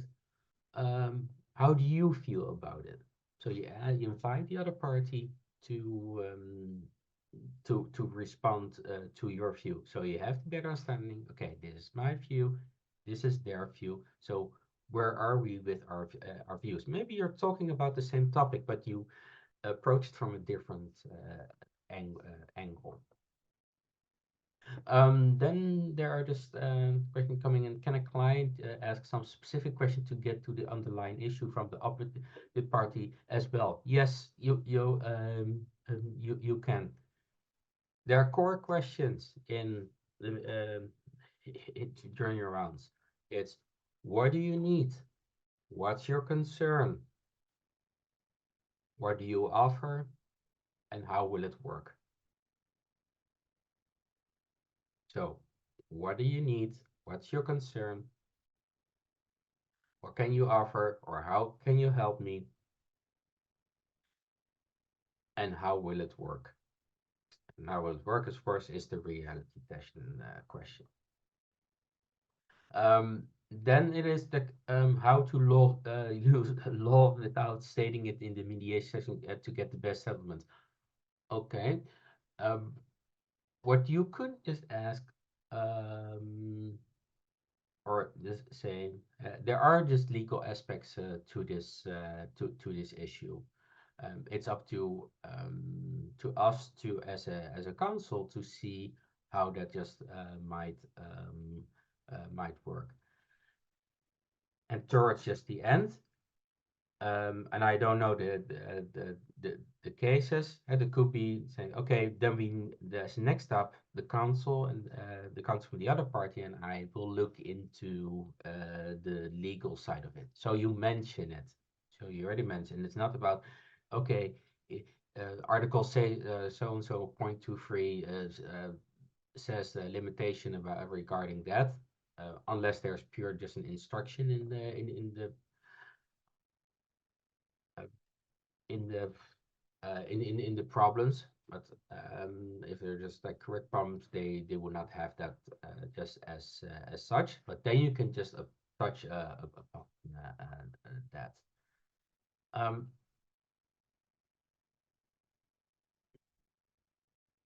Then I see just what are some ways in which the client and counsel can engage with mediator effectively. Well, if there's an awkward silence, or it's just somebody's talking too long from the other side, just say, oh, and a lot of things have been said. Mr. or Madam Mediator, could you please just summarize what has just been discussed? These are things you can just or ways you can just engage this with the mediator. Let the mediator just do the agenda, help him with the agenda setting, just bring you just the structure, asking just for time, whatever capacity or whatever you think the mediator could be helpful or useful just is, ask them. What are the things that you and that's a really good. What are the things that you should keep in mind as a first timer? First timers, great. Learn and enjoy. You're here just to learn. You're not here just to be bullied or in any way. Stay calm. Everybody is nervous, especially just the first round. Even though if you're just seasoned, because now's the moment we want to shine. So stay calm. Prepare yourself. Prepare, and if you have your opening statement, and practice it. And that's the other point. And to keep it just natural, you're opening the statement, be yourself. Just be the best version just of your of yourself. And if you don't know these things, it's always too good to ask questions, open-ended questions. So open-ended questions are the questions which cannot be simply answered with a yes or a no. So having that just conversation, and don't be shy. Try just the things out that you think would be just helpful. That's why I'm just giving the structure, okay, with the core questions. If you just at one point, if you just ask them, it's great. Don't walk away if you just not gonna get anywhere. If the other party is not coming just forward, you can say, it seems to me that we're stuck in an impasse. What do you need in order to move on? Or you can ask the mediator, oh, it's maybe just good for a caucus. Use the mediator in that sense when it comes to a caucus as a client and a counsel, because you can tell everything to the mediator because of the confidentiality just a situation. So be as free as much as possible. How do we move from the exploration stage to putting offers on the table? Really good. What you do is if you just have explored enough, ensure. So what I hear is that we have this, and this at the table. Is that right? Signpost. Okay, so these are the issues. Then you can just move in. So what's your proposal? There there are two ways which we just see. So you can either go one thing. Okay, let's talk about reputation. So what do you need? Well, maybe it's just good that I might need just an apology. Okay, let's work on the public apology. So how would the public apology look like? Okay, well, we can go to social media, and then you have all just the options. So you're already moving that from the exploration state just to the offers just on the table. It's not that black and white. Okay, first we need to explore everything, and then we're going to discuss all the options of all the agenda points. As an agenda point, you want to have it just finished, and then just finished. But make sure you've discussed, check with the other party. Do we have just discussed everything? Then during this mediation session, if opposing counsel is relying on incorrect laws, can I counsels intervene?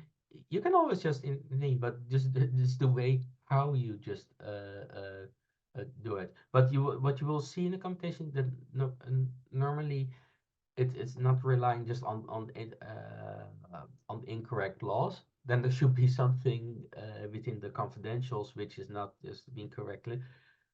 Stay away of pure what the law is saying. It's not necessary to have your law book right next right next to you. But if somebody's saying proposing in 20% of the interest rate, then ask them, ask the other counsel. So help me understand what makes this 20% important to you, or what is included in that, or how are we supposed to pay for this extra 20%? You want to first understand the numbers completely and help them solve your problem. In the negotiating process, who should try to assert middle ground?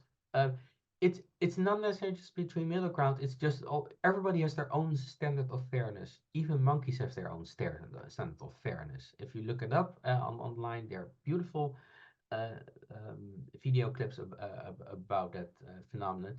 The middle ground it's more about, okay, can you just see it from my side? If you put yourself in my shoes, how would you look at it? And at the same time, how would you solve just my issue or the issue if you were just from my side? So you have that just a better just understanding, and then you just end somewhere. It might not be just the middle. It's not that we're looking so much into the middle that you reach out just the middle outcome.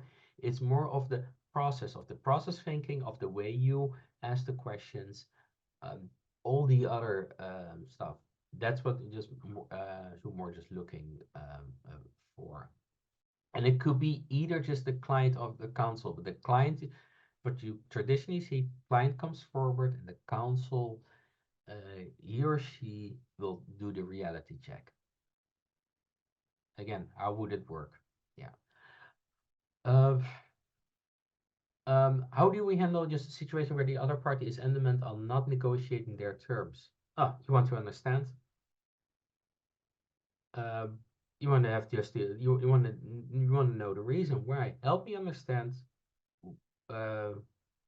What's the motivation behind not negotiating the terms? Ask. Or ask, what do you need? There you go again. What do you need in order just to adapt in just negotiating just the terms? Motivation, and then all right, and there are 9. I believe there are 9 questions, and I'm all going to just answer them as much as I can.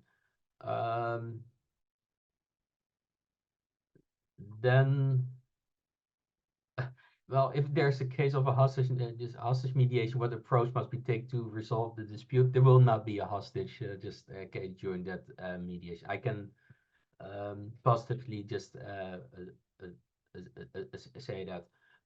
What I do see is that the techniques that you use are very helpful in hostage negotiation when it comes to mediation or negotiation itself. Calm down, structure, and work as a team. Work as a team.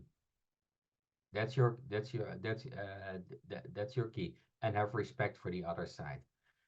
Focus on the relationship. What does a relationship needs to have? Is trust. Trust is the number one thing. If there's no trust, there's no relation. You cannot close a deal. So it's trust, respect, and communication. So talk to each other, ask each other questions. Those are the key things. Again, yeah, this is just a question. What do if the alternative solution of the opposite party states are wrong according to law or may go against law? Well, word them. Like, seems to me, or I have the sense that it's just going just against the law. What makes you just feel or just think, or where did you notice that? But leave it just right there. That doesn't. You want to stay away from the legal battle. Stay away from the legal battle.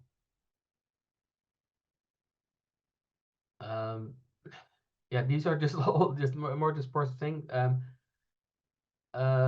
International mediation, pursue international mediation, especially for the hostage and crisis arena as a career in the future. If you want to do that, go to the US. There are just beautiful programs where you can be as a non-law enforcement, not being in law enforcement. You can just follow a career, but you can also just find me on LinkedIn and drop me a message, and I'm happy to explain that to you. Then what are essentials we should incorporate in the client and counsel opening statements? So first you have the overall just view, and then you want to discuss the areas, or then you want to point out the areas that you would like to just discuss. Yes, the client can add some context to their personality, or there's a strictest limit of just going way over and making things up, but you're still just a person. So imagine if you would be that person, how would you then just act? As a CEO, it doesn't mean that you need to be just excuse my language, an a-hole. No, you could just you can be just more just demanding just in that sense, but keep your eyes and ears open, because it's a negotiation. There's a conversation that you just have. The secret to success, just to prepare your room, should be looking in an online competition as I said, a war zone. And what do we mean with a war zone? If you prepare, maybe you have all your sticky notes around your just laptop of all the questions that you want to have. So if these questions will be coming up, so so at least you have some questions, so you don't need to think right just on the spot. And that's a nice thing about just with the open questions. You already have them, and there will always be questions which you can use in several rounds. That and timing. Timing is just everything. When to say what and how. You also might just take this into account the cultural aspect. Even though just especially in the international level, English might be not your native language. So it's okay to state that. So if there's any just clarity regarding what I was just conveying, please let me know. I'm happy to restate it.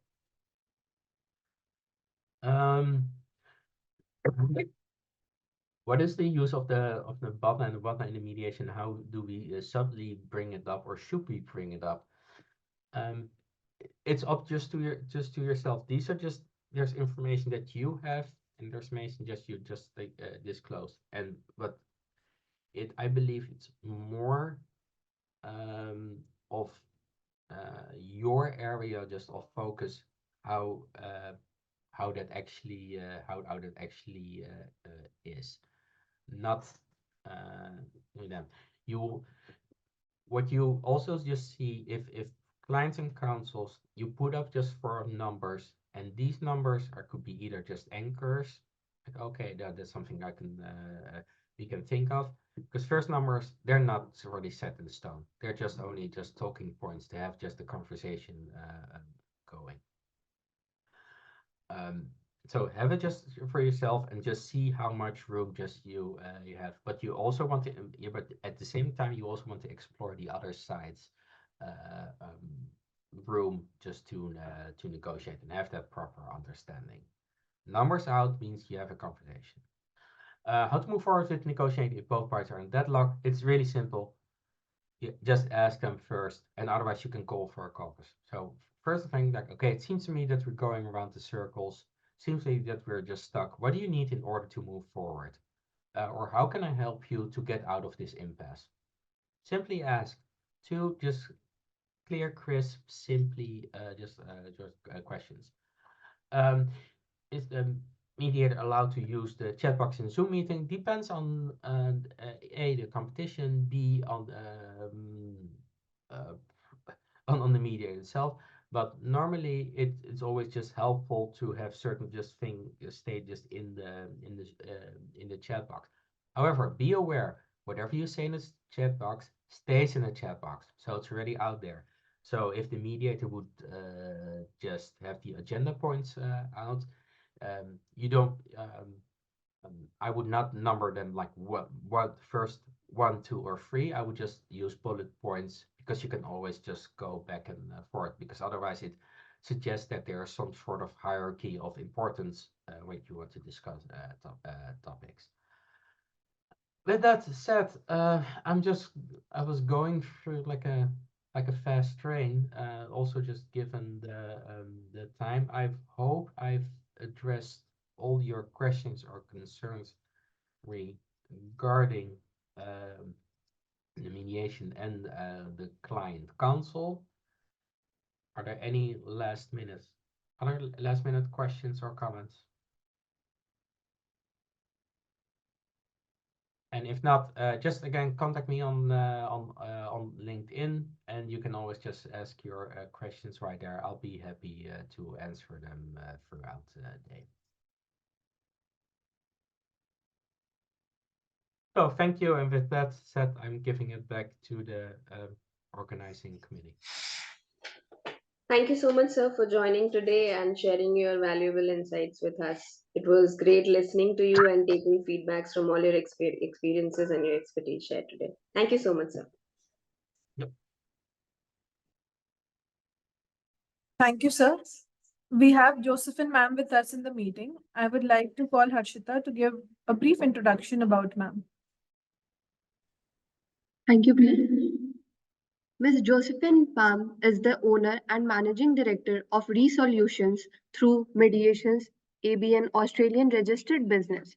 She is the founder of OPAMA, is a member of World Mediation Organization and also a member of PIARB Incorporation, Philippine Institute of Arbitrators. She is also a founding member of AMATI Association of Mediators, Assessors and Trainers Incorporation.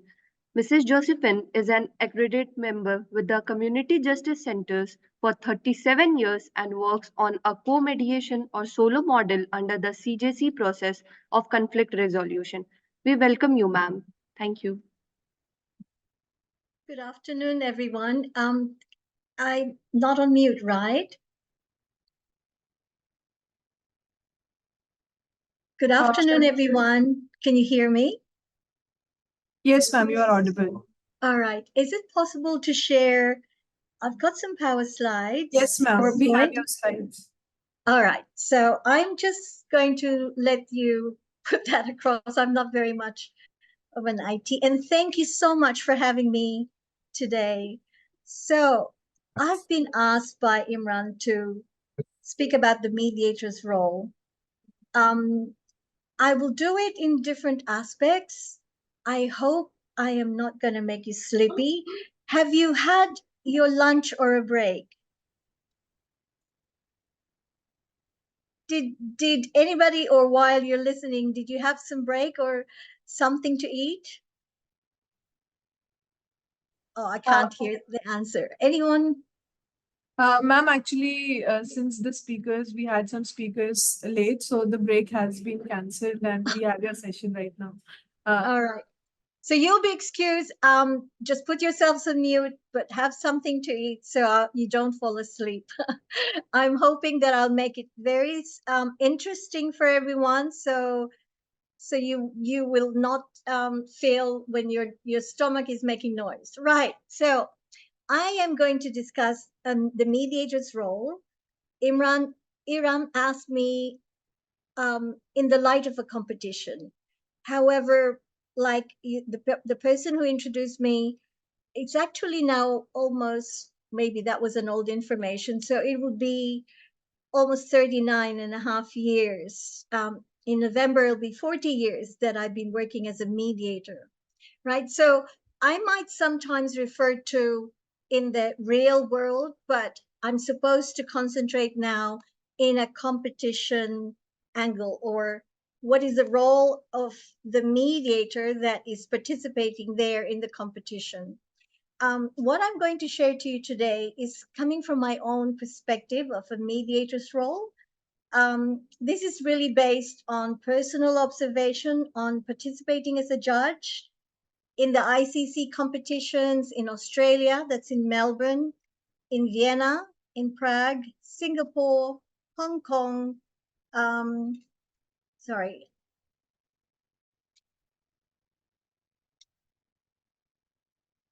and Goa. Goa is in India. I go every year around January for 4 days. So that's my face-to-face when I come to India. Hopefully, I could also get to encourage Lloyd College to join maybe in the Philippines or maybe in Sydney, Australia. So you could come and participate. But I've seen some names that are quite common.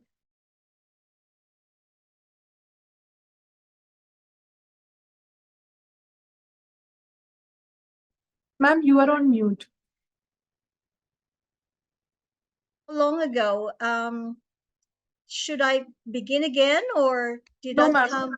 It was just for 2 to 3 seconds. All right. So that personal observations and live experience are exchanges with colleagues, fellow expert assessors during and after the live competitions.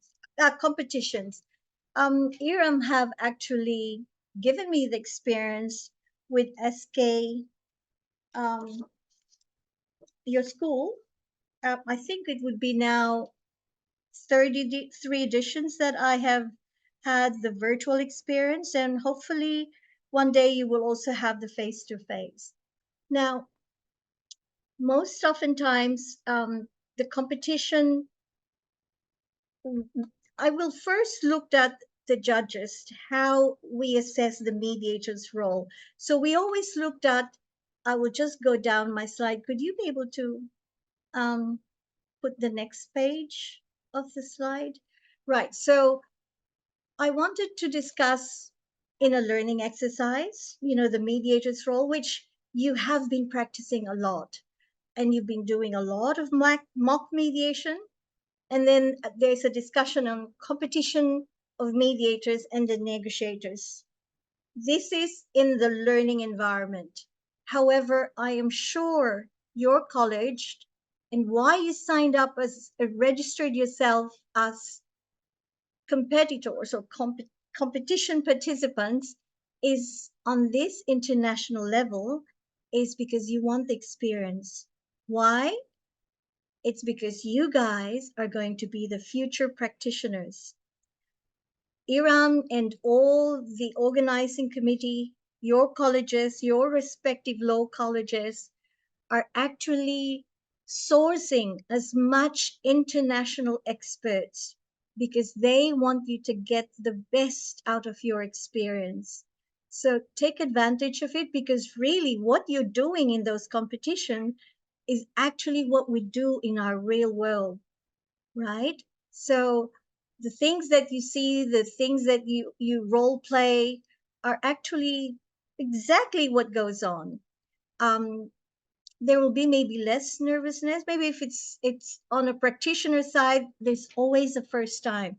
So like the previous speaker said, don't worry, just be yourself, have fun, have that focus, that it's going to be your goal one day. This is not a mediation. This is not anymore a competition. It's going to be the real world where I will be a practitioner. So enjoy it. The things I think it's on the next slide now.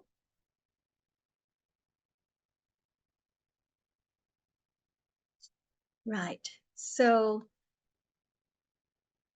this is what I was just mentioning a while ago, which is the difference between the mock mediation, the practice sessions that you have in your classroom when you're being coached by your coaches. So then your expert assessors or your judges would be giving you some feedbacks. I do believe some of you have started, or this is the first time you're joining in this competition role, but there's a lot of you that have enjoyed what the competition was in the previous, and I understand this is the 5th edition that Lloyd College and the Institute, I wrote down the name somewhere, sorry about that, has actually started. So this is our 5th edition. I'm sure a lot of you there have repeated because you have enjoyed the experience and that you're enjoying it. So with the reflective learning and the feedbacks, and I'm sure with the experience, practice makes perfect, there is, do always, because I can tell you even now, after 40 years, we always do reflective practice. After we've done our role as a mediator, we always spend time. There is also that debrief where I like to work with co-mediation with someone. In the competition, I notice it's always solo mediation.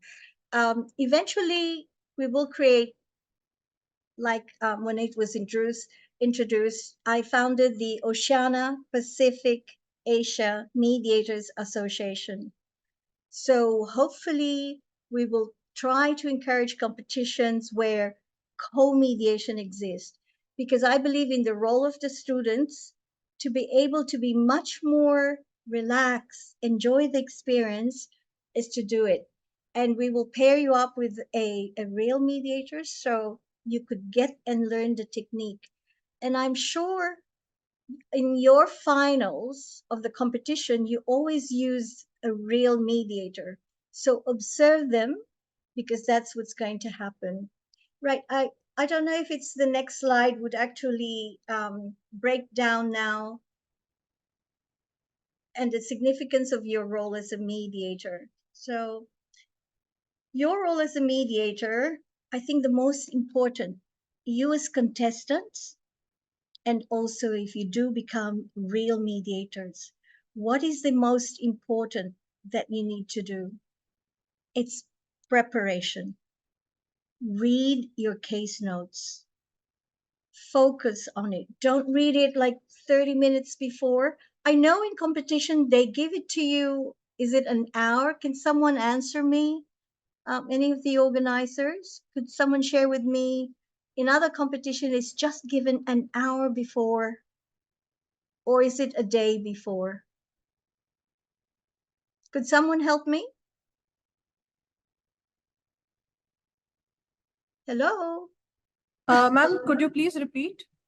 In other competitions, in the other parts of the world, it's given an hour before they walk into the competition room. In other competition, it's given the night before, because I'm discussing the part where preparation is an important and a very integral part of the role of the mediator. Yes, ma'am. So is it 1 hour or one night, 24 hours or 12 hours? Ma'am, Or since one it's a virtual competition and we have different mediators working in one courtroom, so there is also a time priority. So we only provide them 15 minutes before the meeting, actual meeting starts. They get 15 minutes to interact with each other, the mediator, so that they can prepare how they'll be going through the competition and how they'll be leading the whole meeting. Right, but you would have been given the case Yes, ma'am.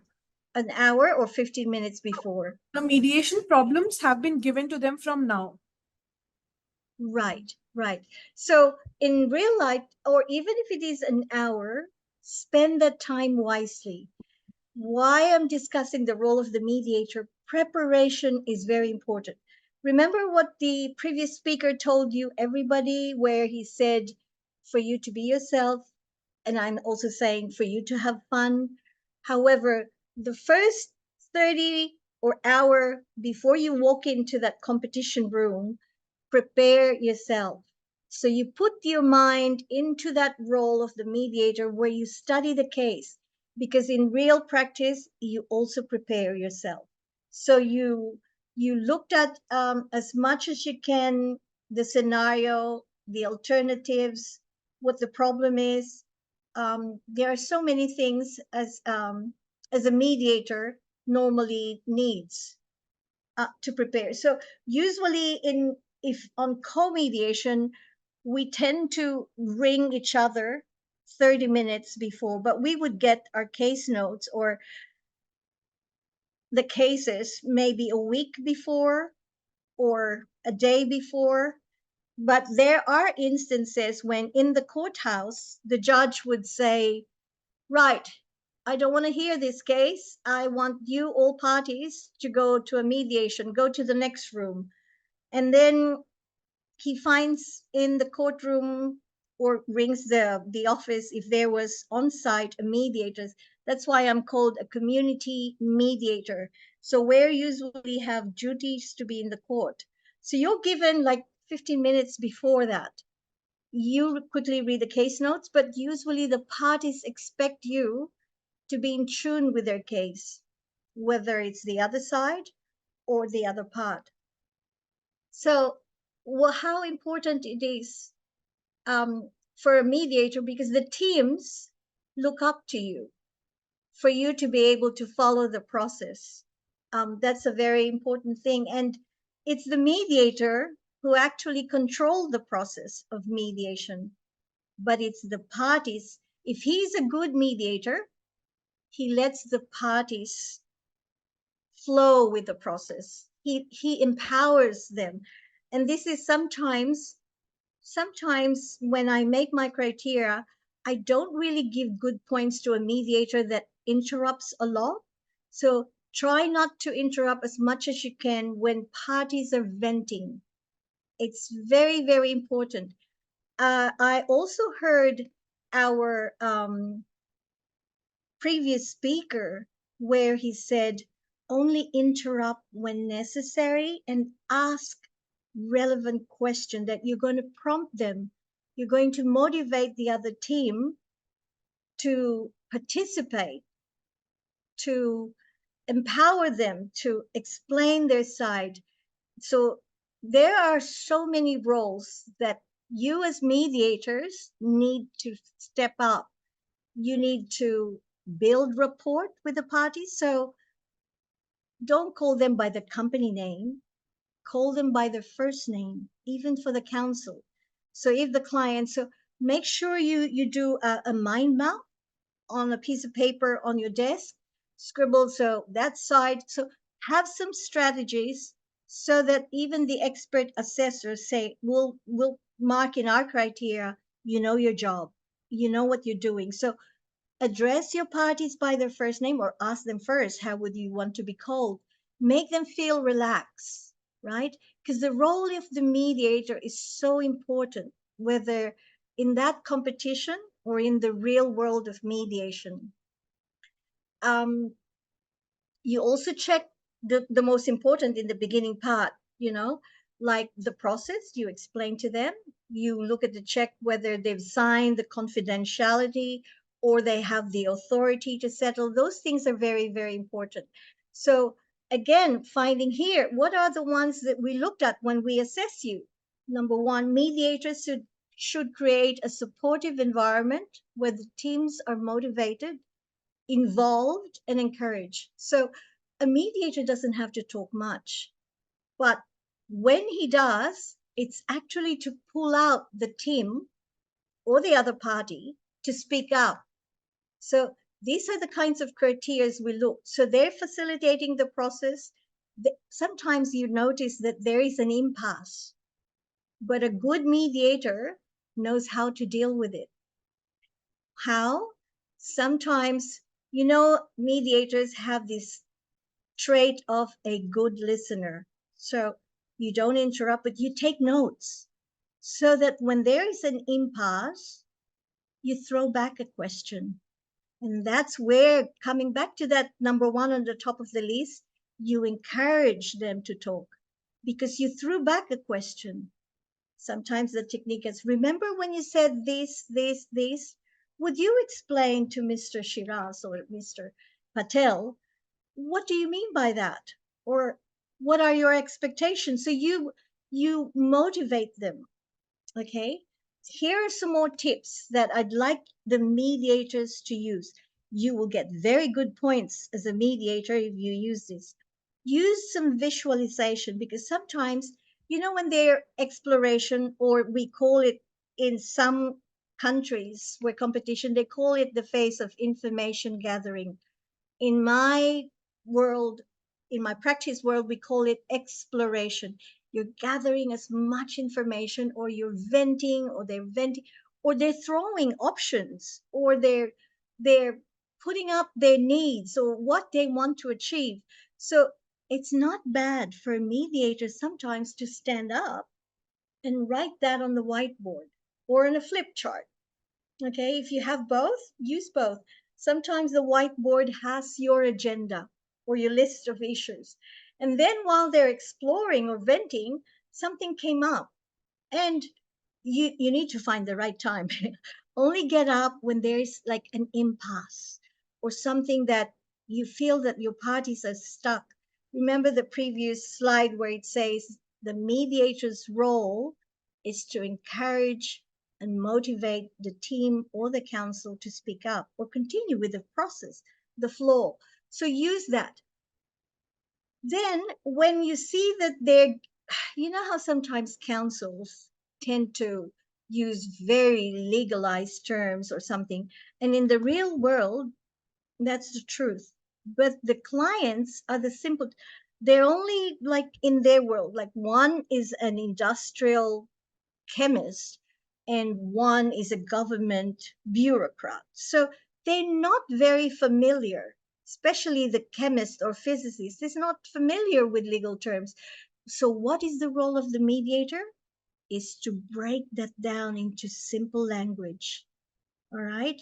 So you chunk those information that is so surmountable for an ordinary physicist or chemist or industrial engineer, the legalized term used by the council on the other party.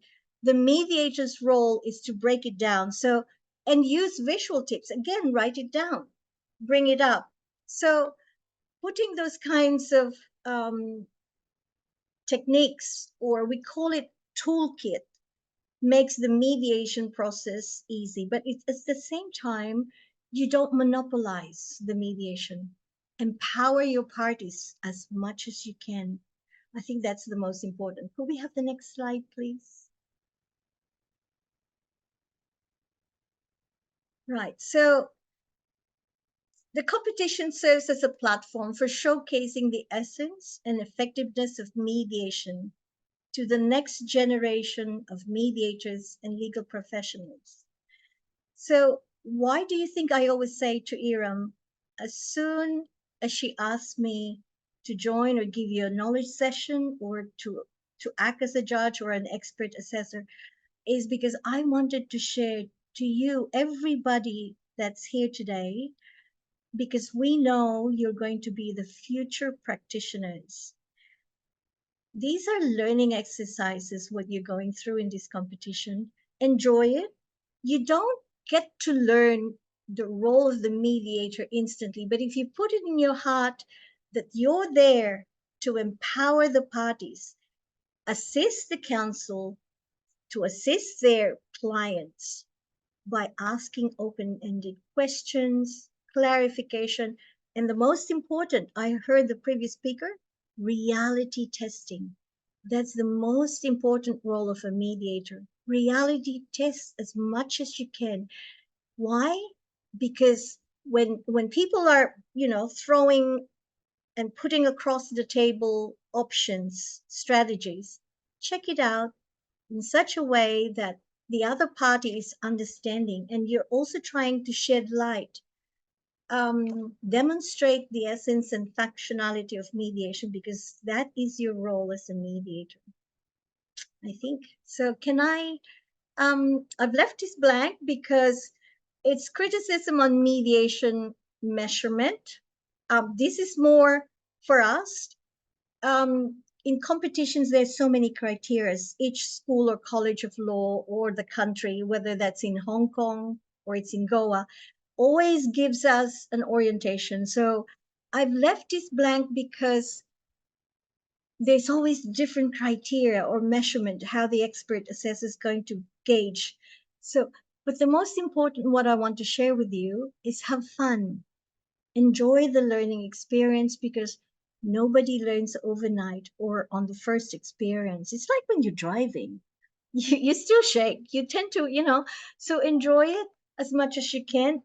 Don't worry about, because when you worry about the criteria and what you're being marked on, you tend to lose your role as a mediator, right? I'm focusing on that one, not as the negotiating team. So enjoy the experience, get as much mock mediation, attend international events. When I say there's a lot of mediation practice network, watch as much YouTube as you can on mediation, not movies.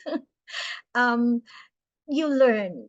I am already 68, but look, I still watch mediation, mock mediation, mediation practice network.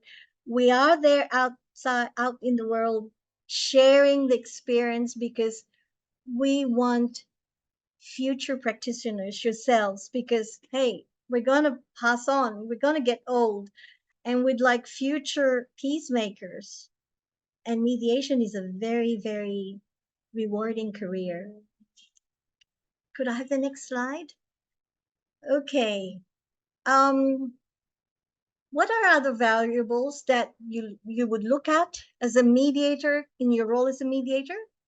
The parties themselves in conflict. Focus on them as well, because don't focus on you, like you say, am I doing it right? Am I saying the right thing? That's wrong. The best is if you focus on the parties, you'll be asking the right question. You will have empathy on them.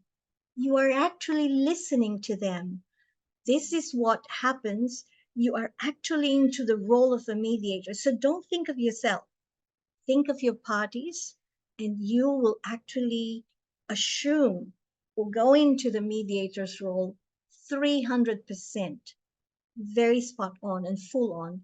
Empower your parties. When you do that, you have their empathy, you listen to them, you address their needs, you looked at their options.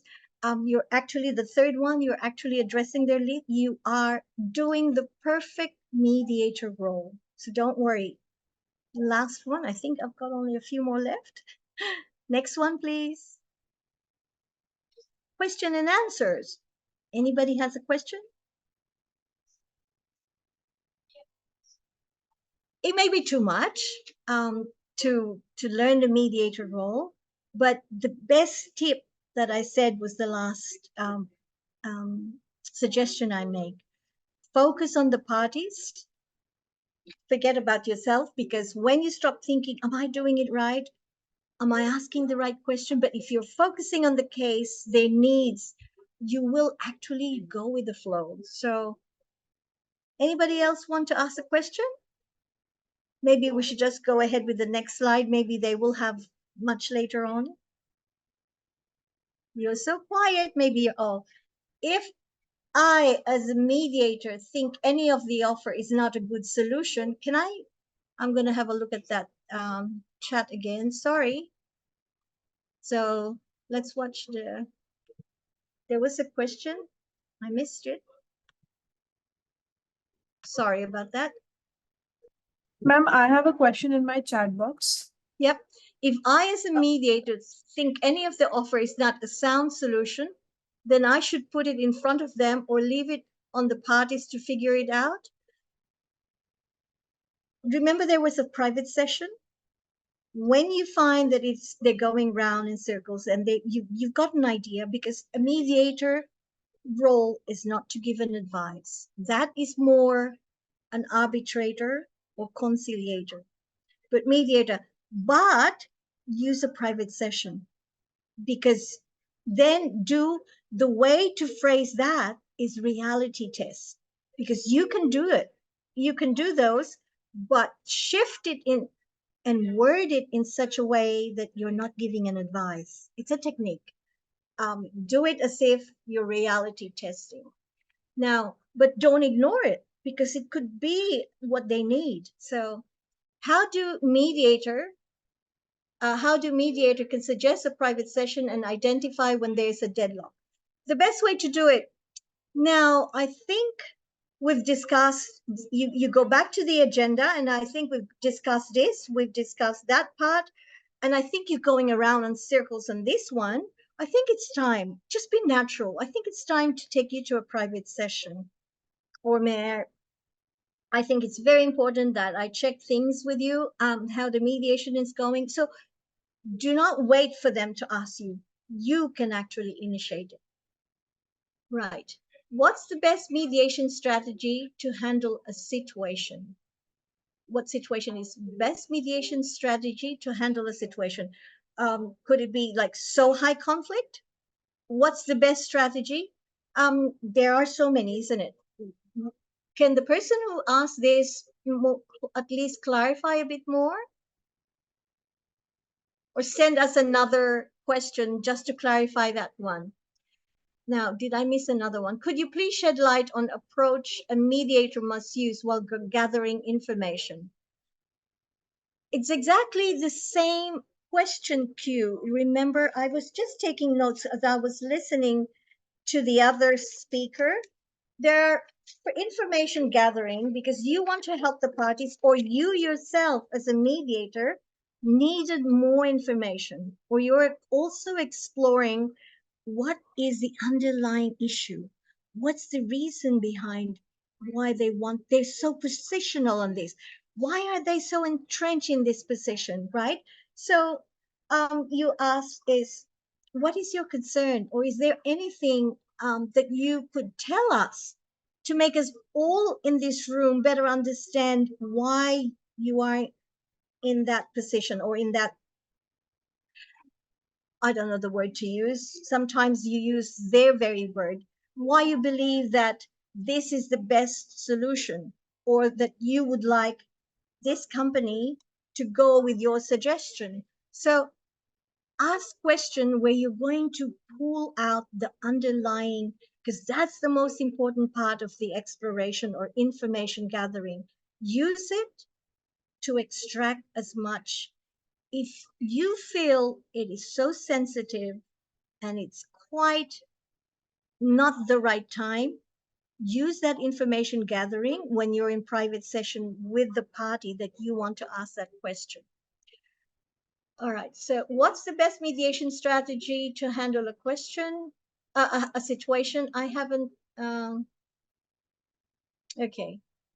What to add new to opening speech of mediator? It gets boring due to addition of explanation process. I make it simple, always.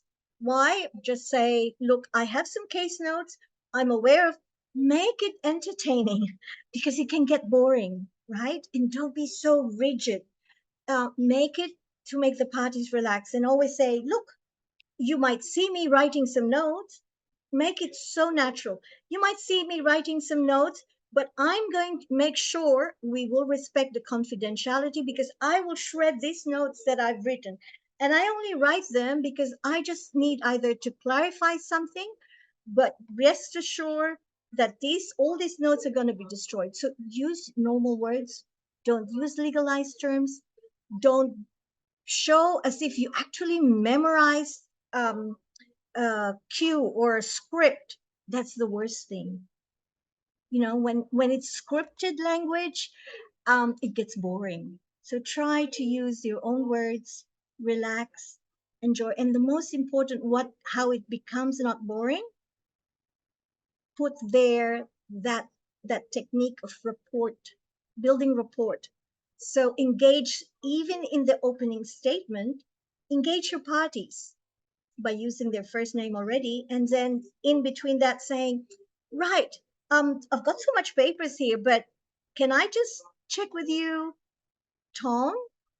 Have you signed the confidentiality or authority do you have the authority to decide whatever you come to, because he's representing a company? So don't use the script, make it relaxed, then you remove the boring part.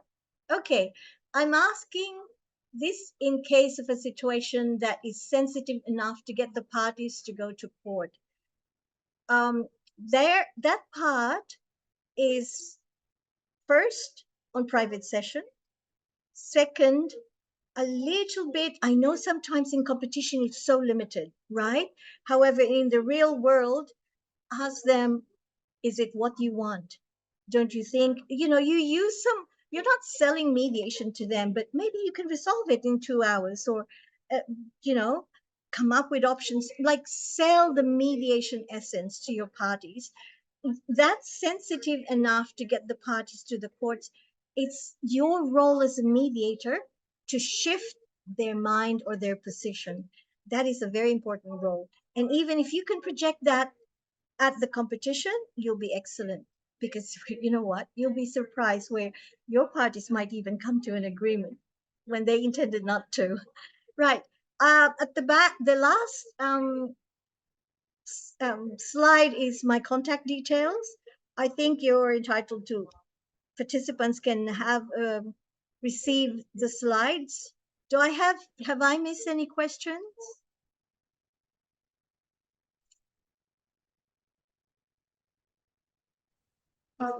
Ayushi, you had a question. You raised your hand. Is your question answered, or you want to ask?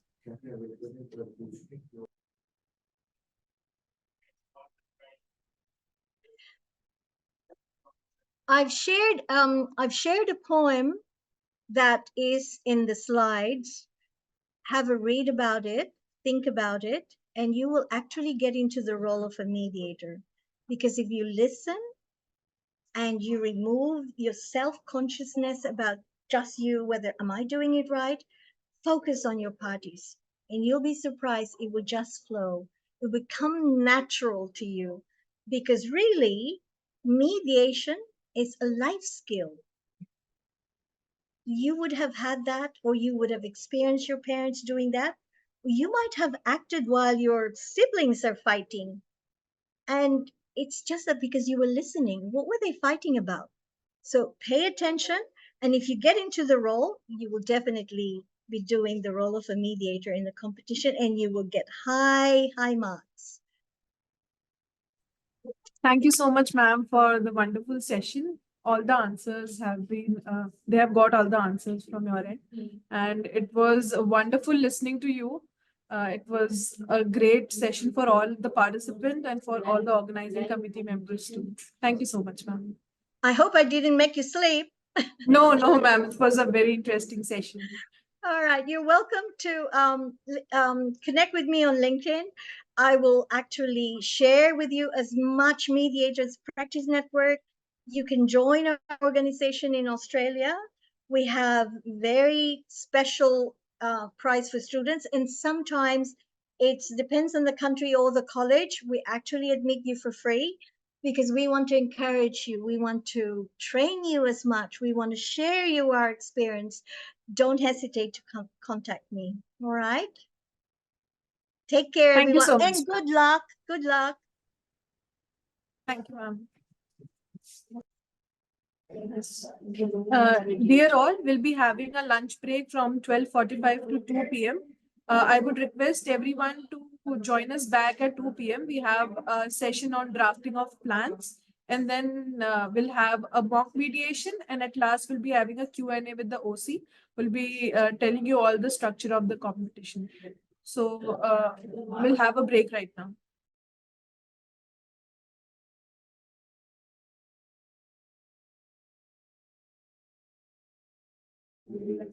We request all of you to please join us at 1:50 in the meeting so that we can begin on time.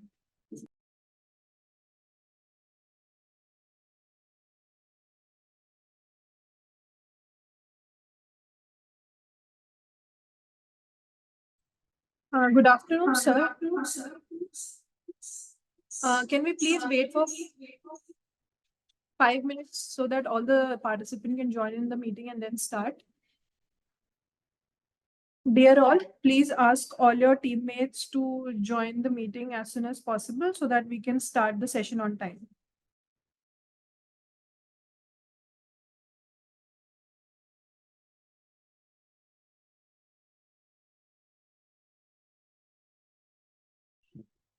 We shall begin with the session now.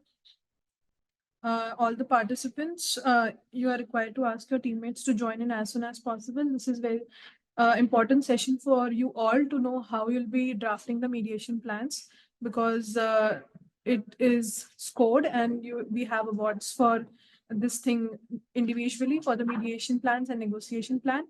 Sir will be dealing this topic in detail with how you need to prepare the plans according to the structure we have for this competition.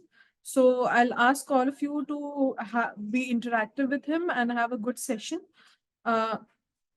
We welcome you, sir, to the session. I would like to call Harshita to give a brief introduction about sir. Thank you,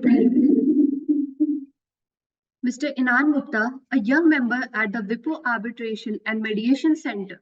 Mr. Gupta has already made significant strides in the field of alternative dispute resolution.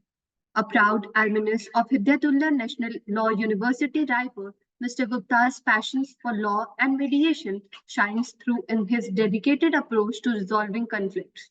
His academic background serves as a solid foundation for his mediation practice, allowing him to navigate complex legal issues with finesse and precision.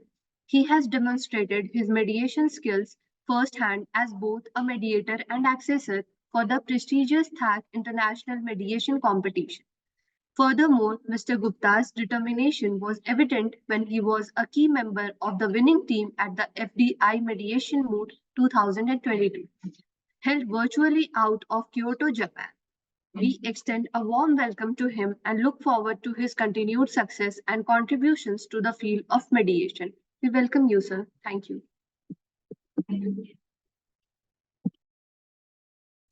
Thank you for the kind introduction. It makes me sound a lot more stately than I am. So thank you. I have been asked to deal with the issue of how to draft a mediation plan. And before we get into it, and Iram ma'am shared template for this competition with me as well. Before we get into how to actually draft a plan, I first want to briefly touch upon what is the need for a mediation plan in the first place, right? Why do competitions ask you to do it? And is it something that you do in real life also? So the purpose of a mediation plan is to really get you to think about the problem and the specifics of the problem and to apply mediation theory to the problem. So when you're preparing for a competition or just generally learning about mediation, you're taught all the basics, right? Interests, positions, Bhatna, you're taught all the basics of the theory. But often when we approach a problem, we tend to jump the gun a little and get right to negotiation without thinking about these basics first. So the objective of a mediation plan is to take a step back and assess the facts of the problem on these basic metrics first, and then use this knowledge to approach the negotiation. So, and I personally find it very helpful, which is why even when I'm coaching a team or when I'm serving as an assessor or whatever, I always recommend that you should always draft a mediation plan for any competition, even if the rules don't specifically ask for it, because it's not really compulsory in all competitions, right? For example, it's not compulsory in CDRC. But I always recommend that you should, when preparing for anything, you should draft one at your end anyway, because it helps you crystallize your thoughts. It helps you really think about what's important and what matters. Also, what's interesting is there's usually a page limit to the mediation plans, right? And it gives you a lot of help because, but in that situation where every word counts, it really makes you think about what is important, because you have to reduce what is important to only those lines that you have. So, which I personally feel is very helpful. And so that's about mediation plans in a competition. Coming to the question of, is that something you do in real life also? And the answer is yes, absolutely. See, you don't necessarily do a mediation plan, but in a real mediation, parties are asked to give position statements. As in, coming to the mediation, what exactly is their position? What are their thoughts? What do they want? Because as a lot of experienced mediators will tell you, even very, very sophisticated parties, like parties represented by tier 1 firms, international, not just Indian tier 1 firms, they can sometimes take the process very lightly.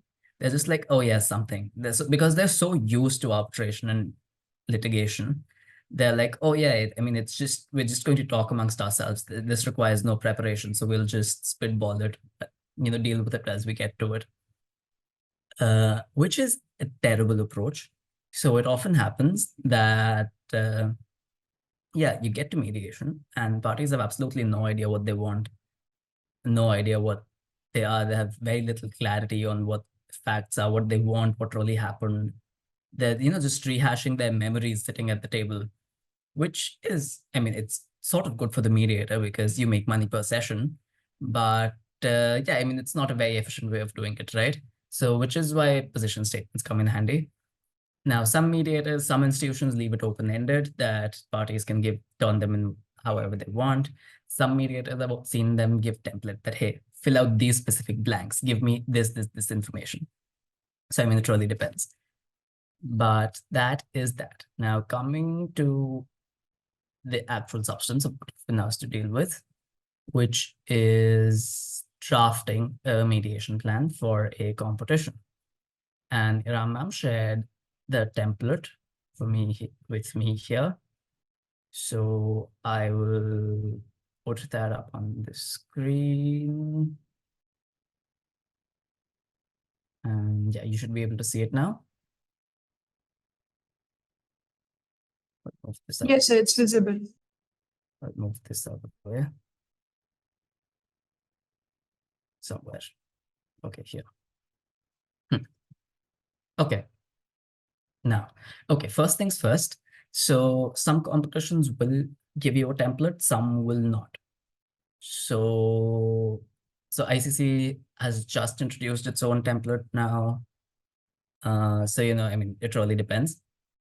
If you have been given a template, it is essential that you follow that template. Do not make your own adjustments to it. It is essential that you follow the template because, of course, it's been designed for that competition. Another thing to bear in mind is that, how should I say this? The plans may be assessed by the judges right before the round, or they may be assessed by the organizers or the secretariat, or like before the competition starts. It may be a filtering stage. I mean, any number of things can happen. So you need to be prepared for that eventuality. So sometimes you may be able to get away. Sometimes you may think, oh, I messed up with the template and got away with it. But sometimes you can also get really penalized for it. So don't take that chance. Now, coming to the actual substance. So in this plan, as we see, the first heading is division of roles and responsibilities. And they've given you a table here, client counsel. Also, I really like this presentation format in general, where you have one column for one thing and one column for another. I think it's just generally an effective way of presentation of information to contrast everything. So I generally employ that also. Right. Now, it's perfectly fine, everything that they've put down here. Also, there's a lot of ways to go about a mediation plan. So in some places, I will give you general advice, which I think you should follow. And in some places, I will give my opinion. I will try to separate the two that, hey, this is stronger advice, this is opinion. And advice you should follow, I'd say. Opinion, you can consider. If it makes sense, sure, adopt it. If it doesn't, feel free to ignore it. Now, my first opinion is, firstly, I think that the division of roles and responsibilities between client and counsel does not require that much elaboration, because anybody who's going to be judging your plans and anybody who's going to participate in the competition broadly knows what the division of roles and responsibilities between clients and counsels is. So I've seen teams write like 2 paragraphs each about how the client is going to deal with the substantive issues and the counsel will deal with the legal issues, but not make suggestions or decisions. And I'm like, everybody knows that. You don't need to fill up half a page with it, because you have a page constraint, you have a limit. So it's very important to economize. Don't waste space doing that. Over here, what they've done though is a little different. So this is a much more efficient use of space. So they've not written the same tired old dribble. They've said, convey DRL's interests and express perspectives about the events. Fair. Explore interests of both parties, brainstorm creative options. Also fair. I would wonder though if this is something that only the client will do and not both parties, but not to dwell on that. And then for the counsel, that the counsel will reality test options, important, good note, and that the counsel will advise on legal implications, again, important. And that broadly covers what each side will be doing. They could have mentioned that the client will be taking decisions ultimately, but I mean, just in like a couple of words, but even if they don't, it doesn't really matter. Now, underlying needs and interests of the party and needs and interests of the other party. Again, very important. And especially understanding the needs and interests of the other party, because in my experience, you can usually predict most of your confidential information if you think about these 2 things hard enough. Like, spend half an hour on this when you're preparing, and you can usually predict most of the confidential information, which is why it's important to give it good thought and crystallize exactly what you think is the most plausible item in this list. Now, for the competing party, long-term financial viability, that's a common one. Having contractual terms which provide greater parity and commercial certainty. Yes, fair. And note that DRL will remain open to exploring other interests which may arise during the mediation. Okay, now again, what I'd say here is this last one is a stylistic choice. There's nothing wrong with it. You can do it, but also it's not necessary to include that. Needs and interests of the other party, preserving the environment, possibly through fulfilling its renewable energy and go green commitments, defending and improving reputation, better cash flows and long-term financial viability, mitigating risks and shocks, particularly given the uncertainty of geopolitical risks. All fair. Now, just some general advice when thinking about interests. A lot of times what teams can do is, now I'm not familiar with this specific problem. I didn't have the opportunity to go into it, but a lot of times what teams can do is that they make very generic interest statements when the problem gives you specifically what you want, right?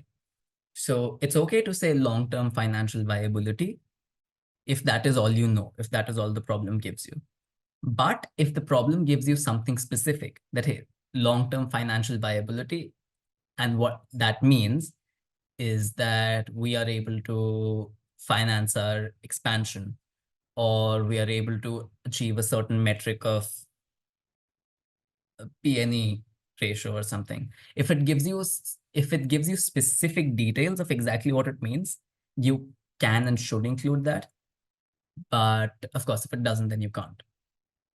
The bottom line being that don't make it abstract, because they don't exist in vacuum, right? That's all. Needs and interests of your party and needs and interests of the other party. Now, obstacles and means to overcome the obstacles is a novelty. Like, this is something I've seen in only this template. But again, this is very interesting because what it is essentially asking you to do. It is asking you to identify the challenges or possible conflicts that you see arising in the mediation, and the specific strategy you have for each of those challenges. Now, again, because I haven't read the problem, I can't comment on exactly what it is, but I'll tell you what is the general approach I like to adopt, which is when identifying. So what you've done earlier is you've identified your interests, right? That this is what you need to achieve. I mean, not exactly, but any solution needs to satisfy all of this, right? So when they ask you what are the obstacles, what I would have probably liked to do is do it interest-wise. Okay, so my interest is long-term financial viability. And then what is the obstacle to that? My interest is contractual certainty and parity. What is the obstacle to that? And right, I mean, this is generic. So just I would have divided my analysis interest-wise, and that with regard to the specific interest, there may be this obstacle that it is, at odds with, that, maybe financial stability is at odds with their interest of, what I think I need to do to attain financial viability is at odds with their green commitments as they stand. And therefore, so that is the obstacle. And what is the second interest again? And greater parity and commercial certainty is what I want. That is the interest. And the obstacle to that could be they don't want to renegotiate the contract, or actually, really, I don't know, but whatever the obstacle to that is. And then the strategy you have for overcoming and resolving that. So the means that we can explore alternate solutions like a separate contract that also gives you the right to terminate. Good. And alternatively, DRL could engage in non-monetary solutions like priority for future contracts, etc., etc. All of this is generally, I mean, good strategizing. So yes. And then you link it to each interest and see, and you establish that chain. This is what I wanted. This was the challenge. And this is how I plan on overcoming that and achieving my interest. And yeah, that's broadly that. Again, I can't comment on how apposite each of these solutions is, but they sort of seem to broadly make sense. Partner and partner is something I would like to talk about. Okay. From the participants, would anyone like to comment on how the partner and partner have been stated here? Like, in your opinion, is it right or is it wrong? You can raise your hands. We can unmute you. Like, anyone? I mean, it's without prejudice. Feel free to take a stab at it, whether the answer is ultimately right or wrong. Am I audible? Yes, I can hear you. I can hear somebody. Okay, so, yeah, this is Devansh. So, as per my understanding goes, the best alternative and the worst alternative is, in case the negotiation fails, what is the alternative I'm going to adopt? So, in this case, it is written DRL wins a trial in the partner and partners, DRL loses a trial. So, what I believe is, trial is an alternative. It cannot be that you win or lose, but trial is an alternative. Litigation is an alternative. Now, whether it is the best or the worst, you have to discuss. There can be other alternatives also, such as you go for a MEDAG solution or you go to an other dispute solution. But wins and lose is not an alternative, but just an outcome of an alternative. Okay, yeah, points to Devansh. Devansh gets it right. Also, I've asked this question like several times, including at competition. So there's a competition in Germany where there's a specific 5-minute session at the end of each round where judges get to ask you questions. And yeah, so these are terms that are very often mistaken. Oh, Shashank, would you still like to answer? Do you have something to add?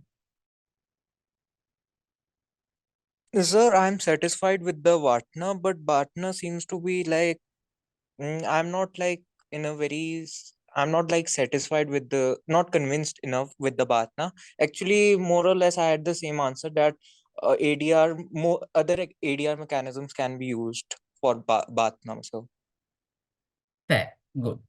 Okay, but now, as I was saying, right, that these are terms that are very, I mean, very often confused. So I want to go over the definitions of each of these terms again. Bhatna is best alternative to a negotiated agreement, which means the best outside solution available to you if the present negotiations fail. If you are not able to arrive at a settlement in this negotiation, what is the best outside solution available to you? Now, as Devansh said, trial is an alternative. Winning at a trial is not. The alternative available to you is that you go to trial and you try to win, but winning at the trial is not, and receives 2 crores in compensation and all. This is not an alternative to you. This is, I mean, this just the recourse you have is going to trial. Or worse still, what I've seen a lot of teams do is they write their best case scenario for the negotiation in the Bhatna. So in the Bhatna, they'll write something as, oh, we and the other party are able to come to an agreement that we will, I don't know, novate the contract and they pay us damages and green commitments go for a toss. I don't know. They write their best case scenario for the mediation in the Bhatna, and I'm like, no, that is not how it is supposed to work. Bhatna is your best outside solution. And as Devansh very rightly pointed out, it's not about the outcome. It's not about the win or loss. It's about what you will do, what you can do once the negotiations fail. So if you walk back from this table empty-handed, then you go and you initiate litigation, or as they pointed out, med-arb or whatever. But that is the alternative available to you. Similarly, Vatna loses a trial, does not receive compensation. In Vatna, you can sort of be like, okay, yeah, that is the worst alternative, bearing additional costs of litigation. So you can sort of highlight that. But yeah, it's important to get the Vatna right. And the importance of Vatna and Vatna is they give you your top line and bottom line. So Vatna is supposed to give you a reality check that, hey, this is how bad things can get. And so, which is why the mediation is important to us. The best alternative is supposed to give you your bottom line that, hey, this is the best outside solution available to me.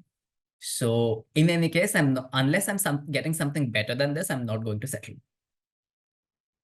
And that is overall how you go about a plan. Oh, I just see that I have a lot of messages in the chat box also. Mediation plan and negotiation plan means the same thing. I mean, I think so. Is it different for this competition? Are mediation and negotiation plans separate?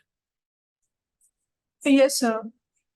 We have mediation plans for the mediators and negotiation plans for the negotiators. Oh, how interesting. Oh, and so I'm assuming what I did just now is the negotiation plan.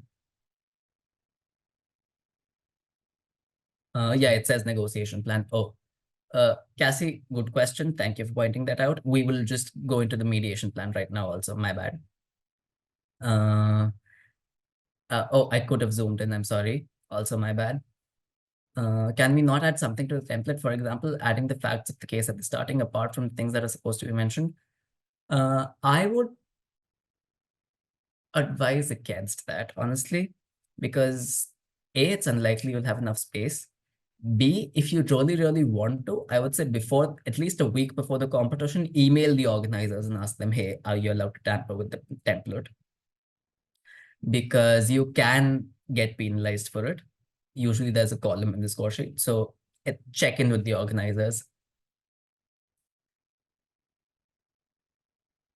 And we will get to the mediators plan also now. My bad, guys. Is this the one? Yeah, this seems to be the one. You can still see my screen, right? Yes, sir. Okay, great. Right. Now, mediation strategy. Goal of the mediation, alternative means to achieve the goal. Needs and interests, whatnot and whatnot. Right, okay. So what this competition has done is they've also asked the mediator to give a plan, which is also very interesting. For, to roll, to get the mediator to think about the problem also, to get the mediator to apply the first principles, and just generally to get to see how they approach the problem and what their strategy is and what challenges they think will arise. So this is uncommon, but I think it's a good move. Now, when it comes to mediation strategy, I think this sample plan has broadly given you all the tools that you, also just to check with the OC, I mean, it's okay that I'm sharing this, right? This is meant to be a confidential document. No, sir, it can be shared. Oh, perfect. Thank you. Right.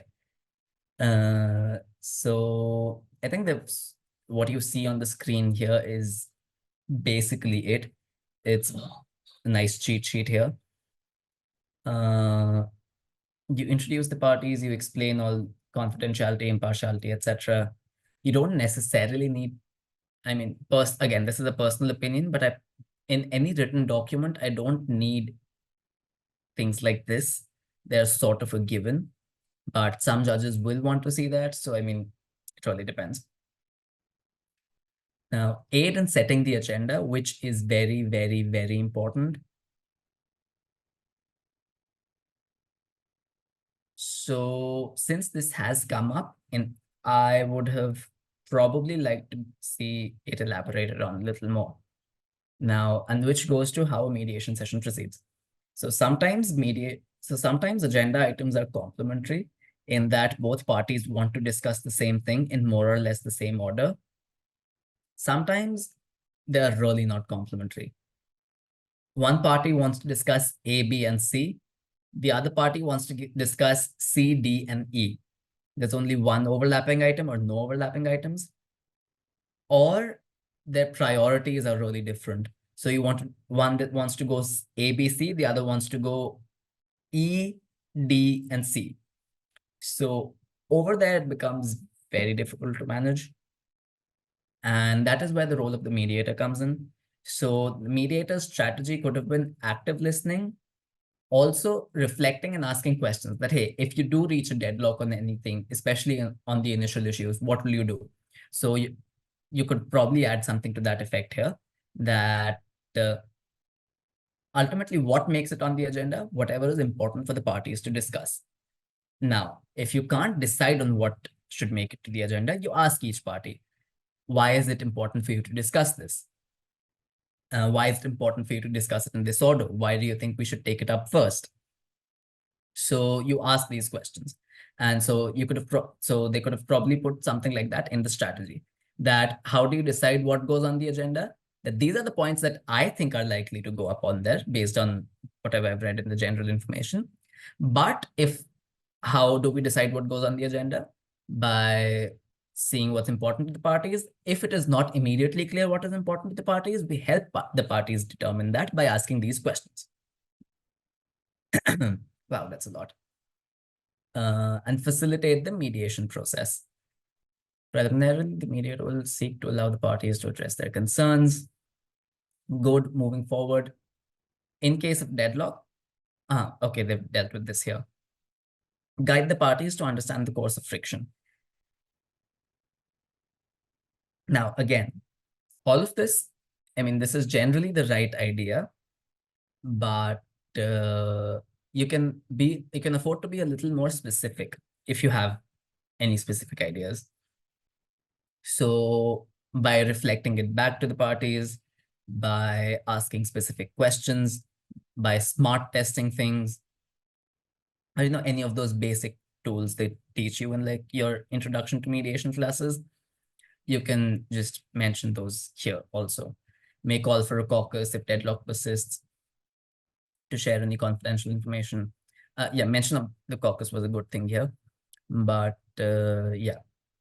So you can be a little more specific in the strategies you will adopt, as in exactly how will you do it. Also, in general, like a lot of paraphrasing and summarizing, right? And so that there are no communication issues between the parties. So that is also a very important tool that the mediator will do throughout, not just in case of deadlock or, something like that. So that is also something that can go up here. Now, this is very interesting that the mediator will draft a written agreement. That is something mediators typically avoid doing. I mean, it sort of depends, but now this is not strictly relevant to your competition and the mediation plan, but in general, if you do choose to practice as mediators later. So this is something mediators typically avoid doing because of liability issues. And this is something your insurance won't cover. In fact, mediators are even hesitant to sign an agreement that has been drafted by other parties sometimes. So yeah, so this is a bold statement that the mediator will draft the settlement for them. But again, it really depends. So sometimes if it's a low value dispute, or if the parties are not represented by lawyers, or if really there's no one else to do it, you do it, because now where will you go and find somebody to draft it for them? But as seems to be the case here, where both parties are sophisticated and represented by counsel, then you usually don't get into drafting it for them. You let it draft it amongst themselves. You let them take care of it.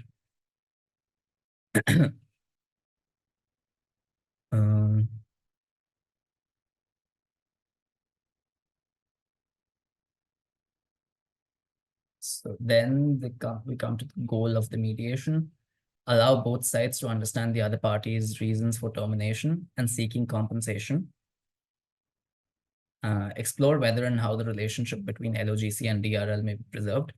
Find workable, sustainable solutions that minimize present risk and ensure long-term financial viability for both parties. Again, this is broadly it, because the mediator cannot be taking sides, right? Of course. And so the mediator's goal is to just generally provide the space and create the environment for them to discuss all of this, and hopefully maybe reach a solution on these counts. So that broadly covers it. Alternatives means to reaching the goal.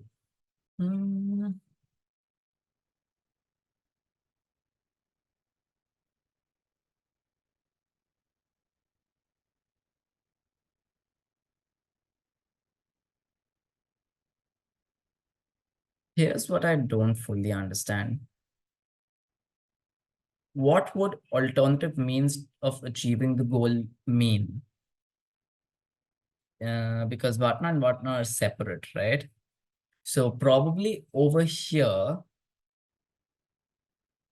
they're asking you to generate options that, the OC can correct me here if I'm wrong, but probably what they're asking you to do here is to generate options that, in the general information, you've seen the positions the parties have taken, that we will only do this, we'll not settle for anything less, we'll not accept anything else.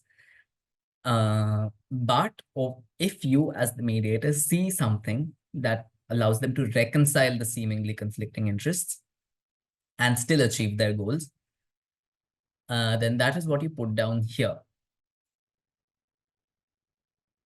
That what workable and sustainable solutions might be there that will minimize the present risk if the parties don't necessarily see eye to eye on that. So I think it might be something like that. But what's written here is that LOGC can avoid performing the contract, not cause pollution, and protect its reputation. Simultaneously, LOGC can compensate DRL after agreeing on valuation of sums. Alternatively, if the parties choose to proceed with this project, the parties can agree to future contracts with proper, agreeable, and sustainable mechanisms in place. So it sort of goes in the direction of option generation, but also alternative pathways this negotiation could take. I'm not 100% clear on what else could go here, but yeah, that is, if you could somehow surmise my thoughts on the matter from what I just said. Needs and interests. Now this is finally something I understand again. Needs and interests. And needs and interests you need to do for each party. So what each party needs: preserving its cash flows. This is the same as what we did for the negotiating party. So all of the same rules apply here. If there's something specific given problem, you can afford to be specific. Now, also clever wordplay here is needs and interests. So where teams often get stuck is, so do we give needs and interests separately, or can we afford to combine them, or how do we do it? And there's no clear definitive answer. It depends organization to organization and depends assessor to assessor. But usually, if in the problem you think needs and interests seem separate, that there is a specific need that, hey, you need 2 crores, and there is a larger interest underlying it, that you're undergoing fiscal consolidation, then you can separate them if that separation is real. But if that separation is artificial, you have to like force yourself to come up with 2 different things about 2 different ways of saying the same thing, then you don't need to extricate it. That is the lowdown. But yeah. And all of what we discussed for the negotiation plan also applies here. Similarly, for Bartna and Bartna, all of what we discussed in the previous plan also applies here. Questions we have in the chat.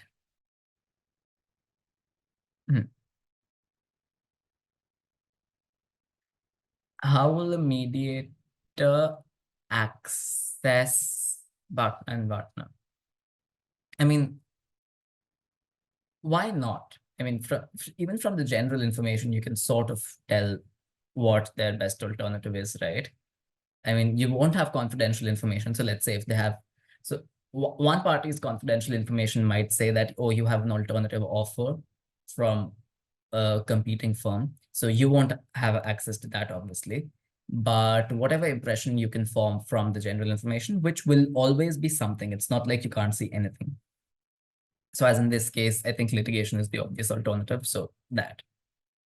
And sometimes you can make fairly accurate inferences. For example, I mean, hey, you need money, don't have money, can't get money in the mediation. What is the alternative? Financing, external financing. So, something like that. If we can't change the template and all of us would follow the same format and order, how would our plans would be judged on our content? That is it. Yes, plans should ideally be judged only on content and not on presentation format, which is the purpose of providing a template, because some people are just more creatively gifted, so they can present the format, so they can present their content in a neat way, which tends to catch the eye. So to obviate that difference, competitions tend to give a template so that you're judged only on the content. And what distinguishes a good negotiating plan from an average one? Content. Content, and even within the template, how you can present the content. So for example, over here, they've given you paragraphs, but if you manage to break it down into points and subpoints, that might be more appealing to some people. So, things like that. Or how insightful your comments are, and how good your content is overall. Wait, chat box disappeared.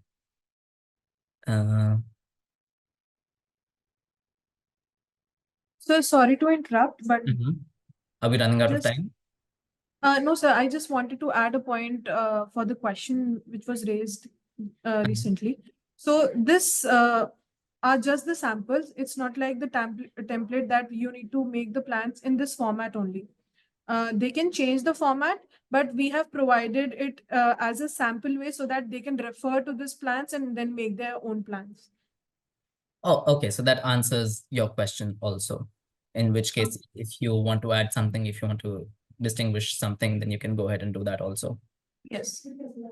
Thank you for adding that, Preet.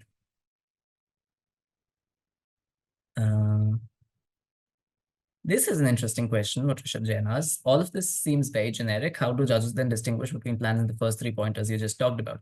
Excellent question. Let's go back to the first 3 pointers again. That is a good question. That, I mean, how do you make your mediation strategy stand out from everyone else's? Because everyone else is largely going to talk about the same thing. And the answer is, honestly, there's only really so much you can do in the plan itself.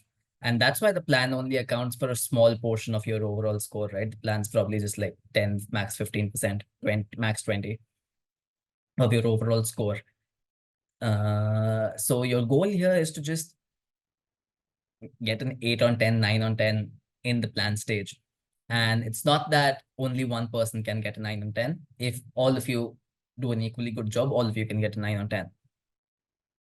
But what will be the subtle differences here is in saying the same thing, the level of insight and detail you can achieve. So you can say broadly the point about facilitating the mediation process and resolving deadlock, but the finesse with which you do it and the detail and the sort of the more real it is, the more likely it is to win you points. So that.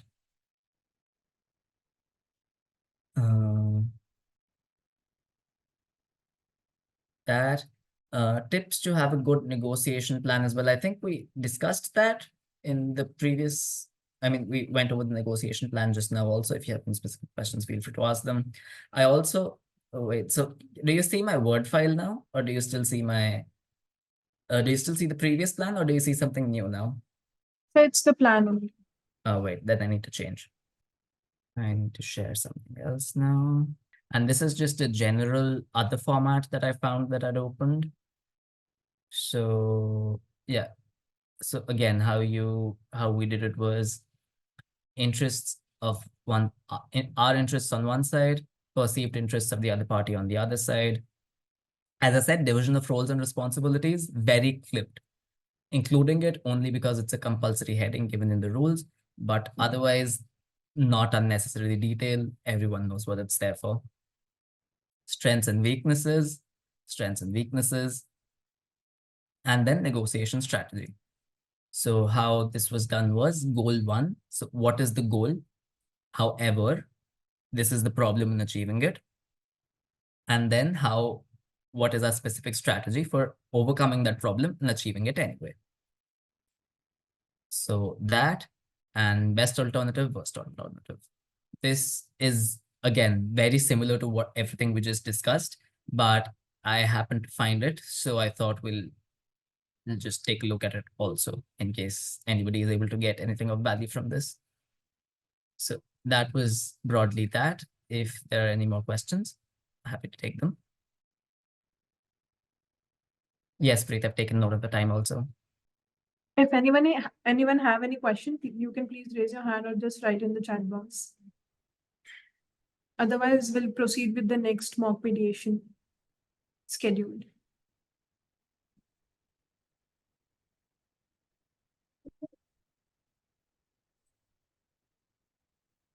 Okay, sir. Thank you so much. It was an insightful session by you. We got a lot of information about the mediation and negotiation plans. Thank you so much for being here and sharing your valuable insights. Thank you. Thank you so much for inviting me. Thank you for everyone. Thank you to everyone for listening. And please thank Iram ma'am for inviting me. Sure. So So we have a mock mediation right now. I would request the mock mediation team to please switch on their cameras.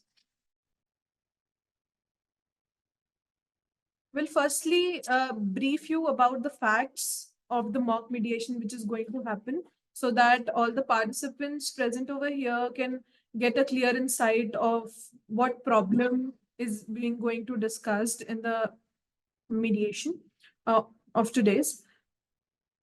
So I'll just request one of the team members who is going to explain the facts of the mediation problem. Just give a brief in 2 to 3 minutes. All right. Thank you, OC. Now, before we get into the session, like TOC member said, we'll start with a brief of the problem. Now, this dispute is between Azure Oasis Hotel, which is represented by Nishan, and First North Bank, which is represented by Divya, and their respective councils. Now, Nishan and his siblings inherited 1.3 million pounds 40 years ago, and they invested it into the Azure Oasis Hotel, which is in Windermere. And despite its past glory, the hotel faced a decline, which made it lose its 5-star rating and dropped it down to 3-star 3 years ago. Now, since they were struggling financially, the sibling sought a 2.5 million pound loan from First North Bank for renovations. Now, Divya, who is the bank's relationship manager, used to spend time at the hotel when she was a kid. So she supported the bank, leading to the finalization of the loan, which led to the successful renovation and a regained 4-star rating.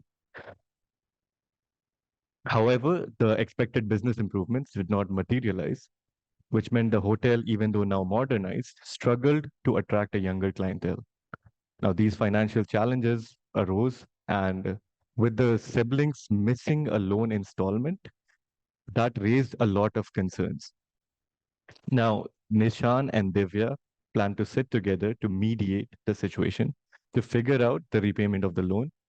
And the outcome of this discussion will determine the fate of the hotel and the siblings' connection to their legacy. Now, I believe, OC, if everything is clear, we can begin with the session. Yes. Certainly.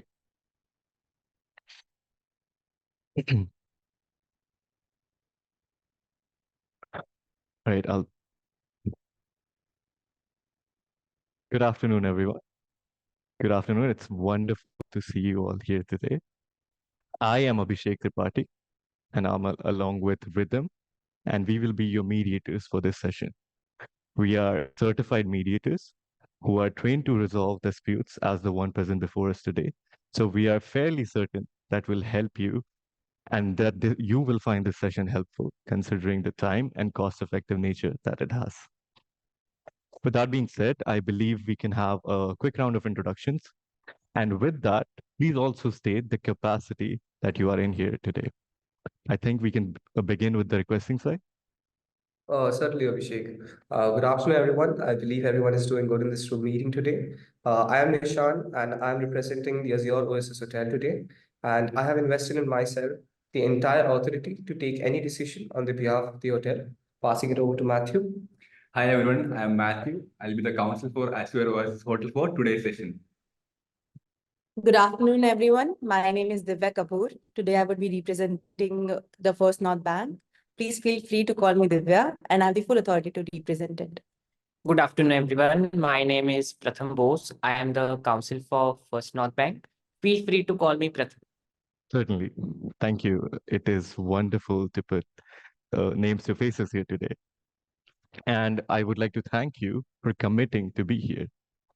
Now, before we begin, help me with this. Have you ever attended a mediation session before, Nishan? Well, I have attended one before, but this is the first time with the other party. How about you, Divya? Oh, no, not yet. Okay. So I understand there are different answers. So just to put you all on the same page, I'll walk you through what we will have as essentials in this session. Now, firstly, and most importantly, this session is completely voluntary and confidential. What I mean to say is that you are here voluntarily. Is that a yes? Yes. And that this session is going to be as confidential as the law allows us to be, which means no one who is present here will be called as an expert witness in the court of law. With that being said, I think we can have Rhythm explain us the process and the role of the mediators that we'll be playing. Rhythm, over to you. So today, me and Abhishek are working in the capacity of mediator, and this hat does not allow us to give you any suggestions or assessing you on the legal merits of the case. Well, with that, I believe that we can move forward towards the roadmap in which we are going to indulge in. As soon as I end up with my opening remarks, we request both the sides to begin with their opening statements to showcase their point of view. Moving forward towards the agenda formulation, these are the topics of discussion that you would like to settle in this session. Third, the joint session. That would be an open space where both the parties can communicate with themselves and have a solution, right? And if, we do have a provision of caucus as well here, right? And this is a private session where any of the parties can have an open conversation with me and Abhishek in absence of another party. Well, when we come to the time constraints, we would end our session with the closing remarks. And I request both the parties to be calm, composed, and patient throughout the whole session. And because we do have 45 minutes for the session, so I'm pasting the ground rules and the chat box. Kindly have a view over it. Okay, just give me 1 second. Okay, so I believe there is some technical issue. So I'm telling you the ground rules. The duration of the session is 45 minutes, where we do have 2.5 minutes caucus time for each party. We will actively listen without interruption when one party is speaking. Third, we will mute ourselves when other party is speaking to maintain an organized discussion. Fourth, we respect the confidentiality of the session by refraining from recording. And fifth, we will communicate using civil language. I believe the ground rules are clear to everyone. Certainly. Right. Okay, so we are good to go now. I request the requesting side to go with the opening statements, if it's okay with the responding side. Well, thank you, Rhythm. Both of you, Rhythm and Abhishek. What a great way to convene this session today. I must say, when Matthew suggested me of the mediation session, I was a bit hesitant because I am not used to these kind of sessions much. But at the same time, in your presence, I feel confident and I feel to use this platform to speak my heart out. Come to you, Emma. Emma, I am here also to appreciate the struggle, the efforts you made to make the loan possible for us. I myself am an admirer of your commitment to your job, the way you have always been not only a true customer, but a friend of our hotel. I come here to talk about a 40-year-old property, the Azure Oasis Hotel. This property not only holds a commercial importance to us, but also holds deep sentimental value for me and my siblings. Well, with our unwavering commitment, this hotel stands strong, weathering all kinds of changes in Windermere. As Emma, you're aware that Windermere has seen a lot of underinvestment in the recent years, and this has directly affected the customers count in Windermere and our hotel. So, our hotel, as of now, is facing challenges to gather or generate enough revenue to pay back the loan. Emma, I must say that I was truly upset to find that we are facing concerns regarding the repayment of the loan. But at the same time, the apology letter from our side was an essence of commitment that we wanted to show towards the repayment of the loan. And Pratham, you know that there are always a lot of uncertainties in the business. Our business is facing one too. But we know that we can work together and explore viable solutions. Together, I believe we can make this ship walking again, which I believe has not yet sunk. And so our objectives for this mediation are simple and straightforward. We want to talk about the addressing the missed payment concerns from the First North Bank. As well, we also want to look into new avenues to generate revenue. By collaborating with the First North Bank once again, We want to secure a fostered and a renewed, prosperous partnership between both of us. And I believe that we both have our sides of stories. You have yours, I have mine. I will surely acknowledge yours, and I believe that you will acknowledge mine. Passing it over to Matthew to deal with the nitty-gritties and the technicalities of law. So thank you, Nishan. And before I start with my opening remarks, Abhishek and Rhythm, it was a great way to start, and you just made us so confident how successful this session is going to be. And Divya and Pratham, thank you for joining this session, even during your busy schedules. Today, I'll be in an advisory capacity. I'll be assisting Nishan with the legalities. And my main role here is to protect my client's interest. As Nishan covered most of the point, let me just add on to it. You know, Divya, Nishan and his siblings are disheartened as they could not complete their financial commitments with the bank. And it's because they could not generate the expected profits. So Nishan and his siblings need more time to apply his marketing strategies to generate more profits. Divya, let me assure you that the sanctioned loan was judiciously used, as it's not just a piece of land or a mere building. It's 40 years of legacy, emotions, and memories. And Divya, I hope you agree to me that potential of the hotel holds, as you are one of its loyal customers. And coming straight to the point, the interest that has driven us here today is first, the repayment of the loan, and second, the future relations. And Pratham and Divya, we are not here for our way or your way. We are for the best way. Over to you, Mr. Abhishek and Rhythm. Oh, I I'm so believe sorry. Abhishek, I was muted. Yes. Now, sorry for that disturbance, but thank you, Nishan, and thank you, Matthew, for sharing with us what brought you here today. Now, since there was a lot of emotions on the table, and I completely understand that, which is completely natural. Let me still put some clarity on what was said so far, and please correct me if I'm wrong.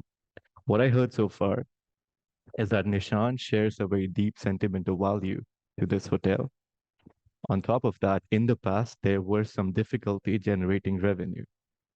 With that being said, your main points to talk about that you want to talk about in this session are addressing different ways to explore generating revenue, firstly. Secondly, to address the missed payment. Thirdly, to have certain market strategies. Is that correct? Certainly. Along with that, if I may just add, the future relations we want to keep with the bank as well. We also want to talk about that in this mediation session today. Certainly, that gives a very interesting and very positive spirit to this session. Now, I hope everything is clear for Divya. If that is in, we can begin with Divya's opening statement. Thank you, Abhishek and Rhythm, for ensuring a calm and composed environment. I must say that I was a bit hesitant before, considering that this is my first session and that too virtual. So your presence and your explanation has made me confident enough to speak my side of the story today. I really appreciate you, Nishan and Matthew, for agreeing to participate in this mediation. Nishan, I can understand the time constraints faced by hoteliers. In that sense, I really thank you for being here. Nishan, we at the First North Bank have always been a client-centric institution. Our strongest essence lies in the potential that we have to be the strongest pillar for granting and helping the, the for granting and helping the customers that we have. It is only in that good faith that we had issued a loan of £2,500,000, where we did not receive the third installment on time. And it has been indicated by you that you would be unable to pay the upcoming installment. Nishan, I would just like to establish and put it on the table that as a bank, we have certain accountability and credibility towards our customers because it is based, we give out loans based on the deposits that they give us. Other than that, I have a credibility and accountability towards my superiors as well, considering that it was the earnest efforts of mine that made the bank grant that humongous amount of loan. However, that said, I would just like to put it on the table that I sit here with a thought repeatedly going in my mind that individually we are one drop, but together we are an ocean. And I sit here with a commitment to finding a resolution that addresses the concerns and grievances of both of us, while also maintaining the dignity of our initial agreement. With that said, I now request Pratham to take over and add the legalities. Thank you, Divya, for briefing out the problem that we all are facing right now. And I also thank Rhythm and Abhishek for letting us know about the ground rules and procedure that we need to follow here today. And this made my job easier as a counsel over here. And I also show my gratitude to you, Nishan and Matthew, for managing your time. And this shows your sincere dedication towards the problem resolvement that we all are facing right now. Today, I am here only with an advisory capacity. So feel free to discuss your concerns, and Divya will hold all the legal authorities with her. As you, Nishan, and Divya already explained the major crux of the problem that we all are facing right now, I will add a bit to it further that bank is a financial institution and needs financial stability for its proper structure, and that's why it needs to function well and requires the regulation of the funds that it has. And as of for now, the hotel owes that to repay the loan amount that you have and for its proper functioning for the matter. And I also, that's why we are here. We can talk about this issue. We are ready to understand the problem as the bank faces. And that's why today our primary interest is to talk about the repayment of loan. And secondly, to talk about future relationship. And before moving ahead, I need to make it very clear that we are here to cooperate with you. And although you have the contractual obligations, but be assured that we are always there to help you. And now with this, I pass on the floor to the mediators. Thank you. Thank you, Divya and Pratham, for your opening remarks. Well, what I can hear sitting back from this virtual table is that the bank is dedicated towards the client, and because of the efforts of the Emma, a loan of 2.5 million was granted to Nishan and his siblings in the name of Azure Oasis Hotel. And because of some difficulties, they are not able to pay the loan back. And the main interest lies in the repayment of the loan and to build up the future relationships. Would that be a fair summary of events? Certainly. Okay. So with that spirit, I believe we can move towards the agenda formulation. On the basis of your opening remarks, uh, I believe we do have some common interest. First, finance. Second, reputation. And third, future relationships. Would that be okay to both the parties? Is there anything you want to add upon? No, Ritam, can we keep the agendas flexible as I feel like it's interrelated, just like a spider web? Certainly, Matthew. This mediation process is a client-driven process, a party-centric process. So if Divya and Pratham agrees to it, we can move forward. Sure, Rhythm, we can move forward. I personally believe that agendas are like flowing water and we can proceed forward. Rhythm, could you please repeat the second point for Okay, me so real quick?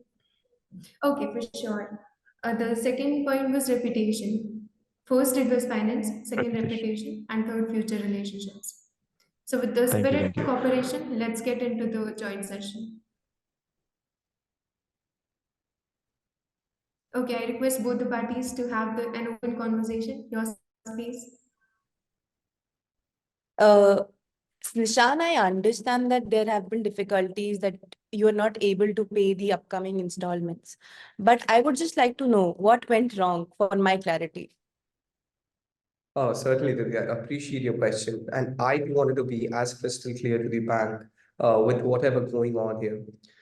Divya, as I already mentioned, that a business can face a lot of uncertainties. The numbers that we showed to you or we projected didn't turn out to be as we expected. And there are several reasons for that. First of all, acknowledging our part, the social media campaigns or the other kind of ideas that we were thinking about executing or implementing wasn't carried on a large scale basis. since you already know, it's been just 3 months that we have reopened the doors for our customers. We haven't got enough time to do them. As well, due to the lack of customers, we are not generating enough revenue. As a result, due to the lack of profits, we cannot invest much into marketing and with executing our other ideas. For that very reason, our hotel in all is facing a severe issue of lack of customers and lack of revenue. But I do also want to know what is the bank's position on this issue? Nishan, as a bank, we have always been a client-centric institution, and we've always maintained that fact.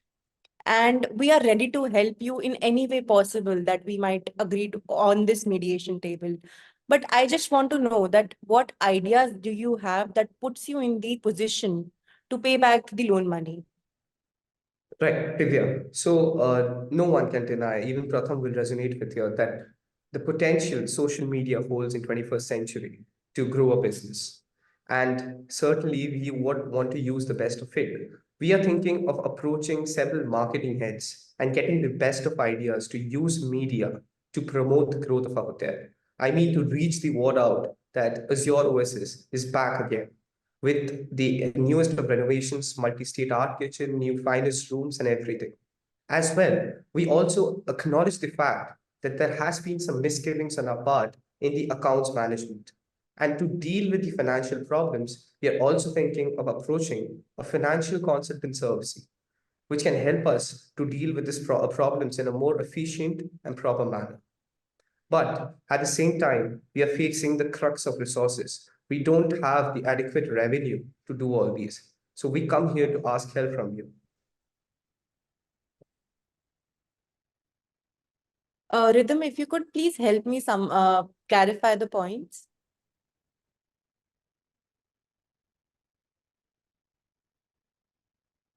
I think Rhythm is muted again. How about I clarify, because we both are a team, Rhythm, right? I'll give you a quick summary just to put some clarity on this table. Now, I believe, and correct me if I'm wrong, what I heard so far is that the Nishan and his party are taking certain measures to make sure that they have a proper going forward with the bank. That being said, the first measure, but which was mentioned, which I heard, was the marketing agencies that they are willing to approach to have a marketing head, which will help them garner more publicity for their hotel. Secondly, it was the financial consultancy service, which Nishan is willing to approach to have a financial head to help with their finances. Am I missing something, Nishan? No, that's perfectly right, what I said. So what I confer from this conversation is that you want to approach marketing and finance. Am I right? Right, Divya. So I believe that takes a lot of time, and I gather that your primary interest lies in the time, and that also takes a lot of resources. So resources as well. Certainly, Correct? investors. Sorry? That's what we are talking about, right? All right. So I believe that we have some promising proposals that we can keep on the table, but we would just like to know your ideas or your proposals on that. Sure, Divya. Since the bank has always been a friend to us and helped us by lending their hand in our times of need, we once again come to you. And I think what the bank can best offer to us at this moment is a restructurement of the loan repayment schedule.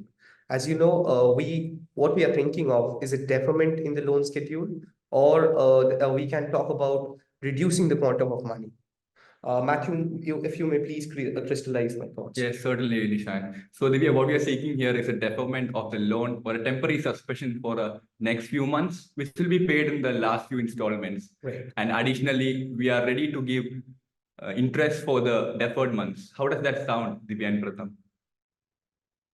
I appreciate the offer that has been put on the table, but I would just like to say that as a bank, I believe that option is not feasible for us, considering that we have to maintain a cash flow through the credit creation process, which will help, which is determined by the credit creation determines the loan that we have to give out to the other people as well. So I don't think that is feasible for us, but I would like Pratham to add to that. So I have a proposal for you guys, for the team, for the opposing party. For that, the best we can do is that we can reduce the quantum money. And what do you have to say for this proposal, Nishant? First of all, acknowledge your offer, Well, Pratham. before you could answer, okay. Certainly, So Rhythm, if you before would. Nishant and Matthew could answer this, we do have two proposals from both the sides. From the side of Nishant and Matthew, the requesting side, we do have an offer of proposal of deferment. That is the temporary suspension and over which an interest would be given for the deferred months. And from the side of Divya and Pratham, it is a reduction in the quantum of money. I believe we can have a midway forward and have a discussion over it. Certainly, thank you, Rhythm. And before I proceed, I must say that you use the term opposing party. We are not opposing party. We have, interacted before as well, and we're just continuing the interactions and a relationship with the bank, Pratham. And Matthew, I believe that was a great offer from your side. But if you want to say. Yes, we really appreciate your offers, Divya and Pratham. But I feel like before we proceed, we need a caucus. Right. Certainly, Okay, so certainly. we would be Now, happy to have you in the please, Rhythm, okay. continue. So we would be happy to have you in the private session. So I request the OC to have SKMC 102 in the breakout room. And SKMC 101 wants to have a private session with SKMC 103 and 104 mediator. Okay, we'll be sending SKMC 102 client counsel to the breakout room. Yes, please. We'll see you soon, Divya and Pratham.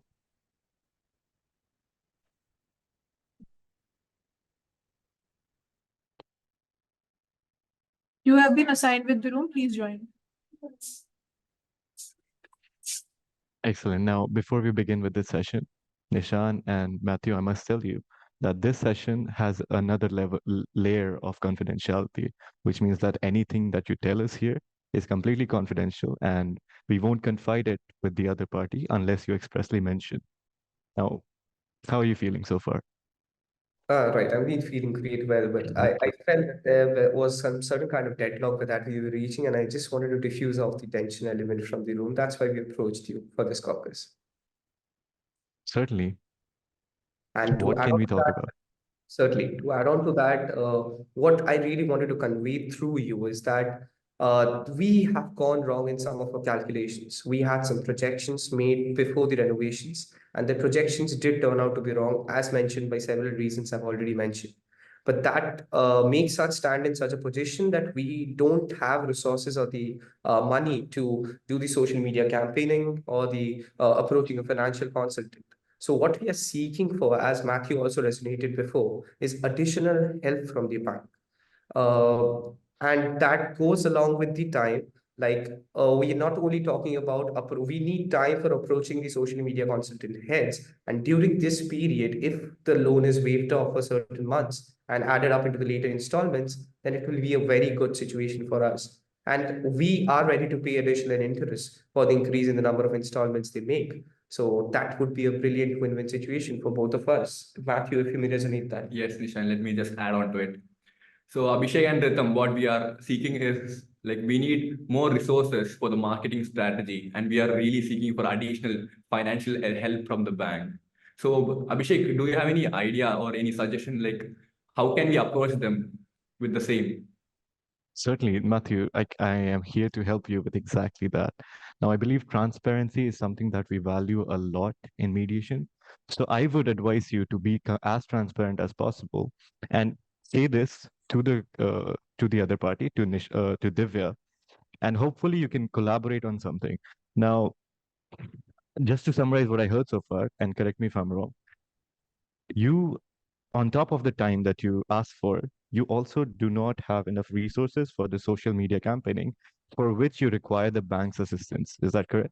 Right. Yes. And for that, you are willing to pay an extra, interest on the deferred amount. Is that correct? Yes, so what we're talking about is like for deferment for few months, and in those few months, the bank help us with additional money for the social media campaigning, and the money that we are not paying for the deferred months, we adjust it to the later of the installment schedule and pay additional interest for that. Okay, I understand that. And I advise you to say this to the other party if you want to. And I believe we can come up to a conclusion with that. Now, it's customary for me to ask if this is something that you want to keep confidential or you want me to confide it to the other party. No, I think it would be advisable if the other party knows that. Yes. Certainly. I believe we can have Divya and Pratham back. I request the OC to get DC 102 back in the meeting, please. We have closed the breakout room. They'll be there in a minute. Certainly. Before we proceed, if mediators could help us with how much time is left. For sure. There is Okay, 16 minutes left so we still, do I have. believe. Thank you, Abhishek. They are back in the meeting. Okay. So welcome Divya and Pratham to this session again, and thank you for your patience. Well, would you like to have a caucus? No, but I believe that we would like to know what happened in the caucus, if the party is agreeing to that. Precisely, Divya and Pratham. So the thing that we have discussed there is that as the Nishan and Matthew wants to defer the loan repayment, and they want extra resources for the marketing. That is what we discussed, isn't it, Nishan and Matthew? We are almost on the page. Certainly adding to it is what we seek at the present moment is time and resources. To answer that, we are asking for additional resources from the bank. One more time, if the bank helps us this time. And as well, we are asking for a temporary suspension or a time period the bank can offer us to gain some time to do this marketing and generate revenue.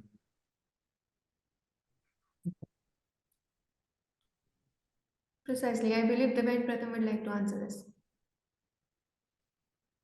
Could you please repeat, Nishan? There was some network issues. If Rhythm or Abhishek could clarify. Allow me to clarify. Now, what happened in the caucus was that Nishan confided with us and gave me the authority to confide with you that along with time, they also require certain resources for their social media campaigning. So with the deferment of the amount for the few months, they also require certain help from the bank, which will help in their social media campaigning. And for that, they're willing to pay some extra interest for the months that are deferred.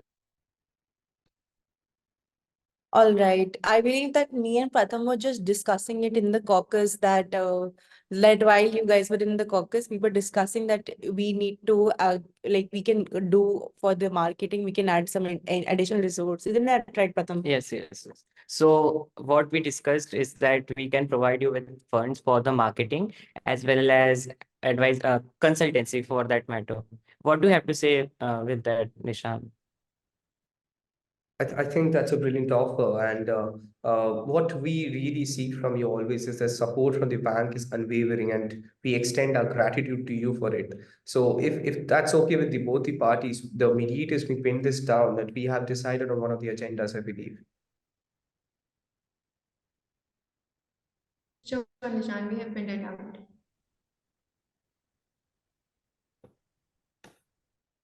Now, I believe we are at an agreement, if I'm correct.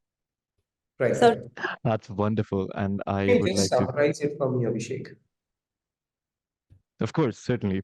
So what we are agreeing here on right now is that on top of the time that is being allocated to Nishan, the bank is willing to help provide resources for the social media campaigning, which will further solidify that they get the loan amount back. And on top of that, the deferred amount will also be on at a higher interest. Is that correct? yes. Wonderful. Now, before we move on to the next agenda, I believe since we have discussed this agenda so far, we would like to take a moment to appreciate both of the parties for being as collaborative as good. And we take a moment, pat yourself on the back if you want. This was a very good progress in one session. And so would you like to move on to the second agenda, which was reputation, I believe? Sheikh, So could you Before moving ahead, could you please tell us the time, that how much time is left for this session because of the time? Certainly. Certainly. There are 10 minutes left right now. So actually, that's a good reminder. I believe we should start wrapping up our thoughts so we don't start another one and then have to end it in the middle. How about we start with Nishan? Right. So first of all, I would like to extend my gratitude to you, Abhishek, and Rhythm especially for being such good captains of the ship. I believe you serve the role of co-captains on the ship, and we, the passengers, certainly reaching our destination step by step. That was that's such a good way to convene this session, and I believe to see you in future sessions as well.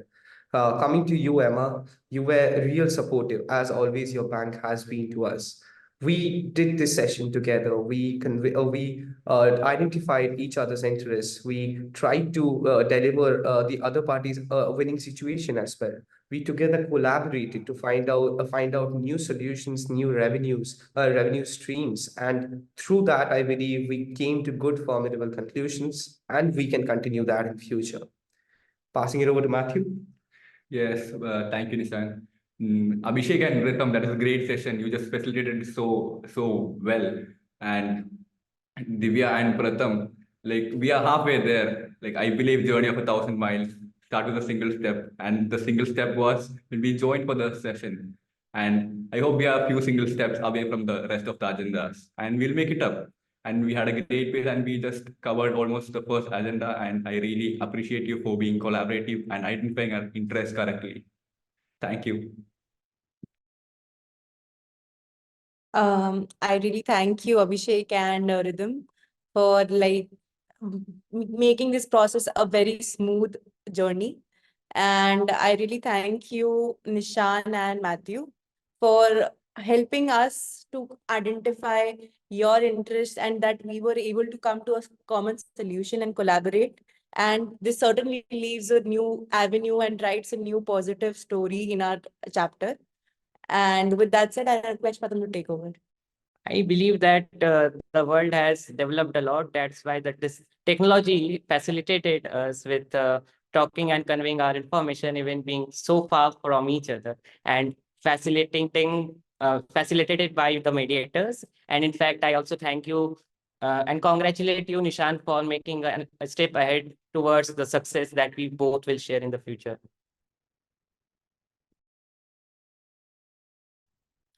Well, I request both the parties, and actually, I would like to thank you for choosing mediation. Well, we are at a great way, as Matthew already mentioned, that we are halfway towards our whole journey, towards our destination. They say teamwork makes dream work, and actually, this teamwork is making a dream work. We are moving forward towards our designation, right? So we started by identifying our interests very well. Moving forward towards, we had two proposals from both the sides: the quantum reduction in quantum and the deferment, and we have come to the conclusion of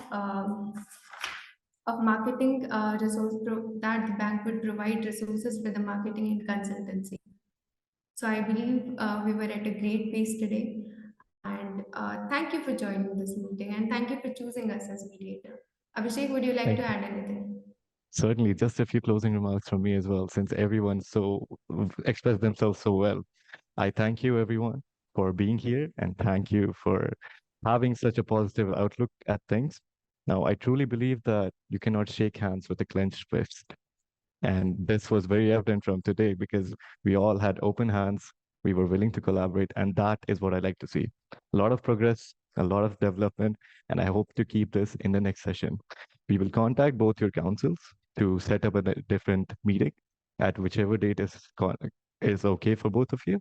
With that, usually when we end an offline session, we shake hands. But since that's not really possible, maybe we can give a quick wave to signify that this is over and we can move on to the next meeting later. Thank you, everyone. Thank you for joining. Thank you, everyone. I request the OC to take over. I believe we are done with the session.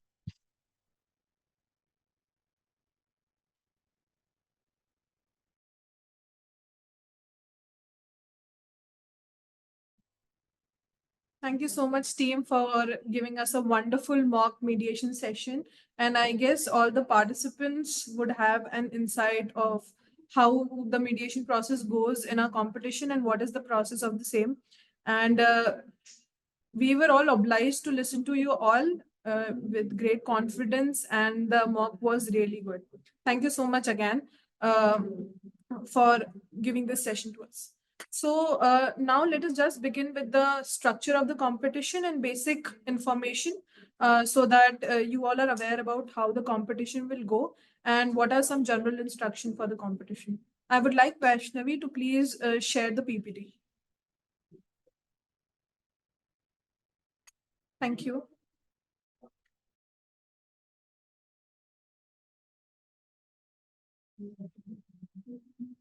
So let's just start with the preliminary rounds. So we have in total 98 teams participating this time, which have been divided into Group A and Group B. Group A would be having 49 teams and Group B would be having 49 teams. Then these we have divided this teams into two parts so that there is a fair chance for all of you to reach to the next round. Then next, from that 49 teams, 16 teams and 16 teams would qualify to the octa-final rounds. From there, we'll have the quarter-final rounds where 8 negotiating pair and 8 mediators would qualify. Then we have the semi-final rounds for the 4 negotiating pairs and 4 mediators would qualify. And last would be the final rounds where we have 2 negotiating pair and 2 mediators. Parth, I'll take all the question at the last. If you can wait with your question. Next, this is the event itinerary. We'll share this PPT with you in the WhatsApp group so that you all can access the same. So day one, we will have the preliminary rounds. The Group A, Group B have been divided. So the Group A would be having their rounds from 9 to 10:30. Group B would be having their rounds from 11 to 12:30. Then preliminary round 2 would begin. Group A would be having their rounds from 2 to 3:30, and Group B would be having their rounds from 4 to 5:30. Then day 2, that is 16th March 2024, the octa-final rounds will begin from 11 to 12:30 p.m. and quarter-final rounds will be 3 to 4:30 p.m. And the last day, that is the 17th March 2024, will have the semi-final, final, and the valedictory ceremony from 5 p.m. onwards. Next, this is the basic timeline from now, what dates we'll be having for the release of some documents or information for you. Today, that is 24th February, we had the workshop. 28th and 29th February, we'll be releasing the subsidiary rules and the clarification respectively. 6th March is the date for the submission of both mediation and negotiation plans. As clarified earlier, many of you had accidentally or mistakenly submitted the mediation or negotiation plan through the portal, and therefore the option is not available now. So you did not have to worry about the same. This submission would take place through a Google form, which would be circulated in the WhatsApp group by tonight. Then 12th March, we'll release the team matches so that you'll know you belong to which party you are representing, the requesting party or the responding party, and the timings of the preliminary rounds in which you fought. Then 14th March 2024, we have a dry run session with all the participants. This session will be there so that you are aware about the technicalities of the competition. You will know how the whole process would go on, how you'll be given 15 minutes preparation time. The mediators would be given a 15 minutes preparation time so that they can discuss how they'll be going about the mediation process. Then the breakout room thing would also be discussed, how the caucus session would work, how one team would go to the breakout room and another team would come. So this whole thing, this whole technicalities of Zoom would be we'll have a dry run session with all the participants for half an hour on this date, that is 14 March 2024. Then we have our competition begin from 17 March. We have preliminary round 1 and 2. 16th March, we have octa-final and quarter-final rounds. And 17th March, we have semi-final and final rounds. Next, the general instructions are, when you are submitting your mediation plan and negotiation plans. So first of all, you need to name it as follows. That is team code, MP, Pre1 or Pre2. Or for negotiation plan, it is team code NP. RQU is requesting, RES is responding, pre-1 and pre-2. So this is how you are going to rename your document. Secondly, we also got so many questions related to how many documents you need to submit. So there would be a submission of total of 2 mediation plan, which would be submitted by the mediator, one for preliminary round 1 and second for the prelim 2. The same, the negotiating plans, we have 4 in number, which would be submitted by client and counsel. Prelim 1 requesting party, prelim 1 responding party, and same for the prelim 2 requesting and responding party. We have shared the sample mediation and negotiation plan with you all in the WhatsApp group. For your ready reference, we'll share it again today with all the plans in the WhatsApp group. Then only the mediators are allowed to share the screen, and also client and counsel can join from one screen. The score sheet will be shared by you after 1 week of the competition gets over, and any decision of the organizing committee would be binding, and it is not subject to appeal. Then some more general instructions are that the confidential information for preliminary rounds 1 will be released 1 day prior to the competition. That is, we have our rounds at 15th. You will get your confidential information on 14th. And for the preliminary rounds 2, you'll get the confidential information after the completion of preliminary round 1, that is after 12:30 p.m. The problems of octa-final and quarter-final rounds would be released on 13th March, and for semi-final and final rounds, it would be released on 15th March. You need not to make plans for both the competition, both the rounds, that is octa, quarter, and semi and final. The mediation plan and negotiation plans are only for the preliminary rounds. Then this is the list of awards which we have. We have a lot of awards, that is 16 category award we have. So which the negotiating team would go to client and counsel, runner-up would also go to client and counsel. Same with the mediator and runner-up mediator. Then the best negotiation plan would be given to client and counsel. Best mediation plan would be given to mediator. Opening statement we have again different for mediator and negotiators. Now some more awards where we have best teamwork between client and counsel would be given to client and counsel, and same for relationship building with other team, creative solution, and then we have a different award, that is best acknowledgement of cultural differences. This is particularly for the council. And we also have a separate award for best performance of first time participating team. So if you are a first time participating team, you'll also be judged, and you have a separate award for you. So here, when we talk about the awards, the first, second, third, fourth category is only on the basis of final and final rounds. And rest other 5 to 13 serial number is on the basis of the preliminary rounds. So these awards have been created so that we could distribute awards to maximum of the participant possible. That is why we have awards for semi-final rounds limited to 4, but we have more awards for preliminary rounds. So this was the basic thing. So if you have any questions now, you can raise your hand or write it in the chat box. We'll be here to answer that.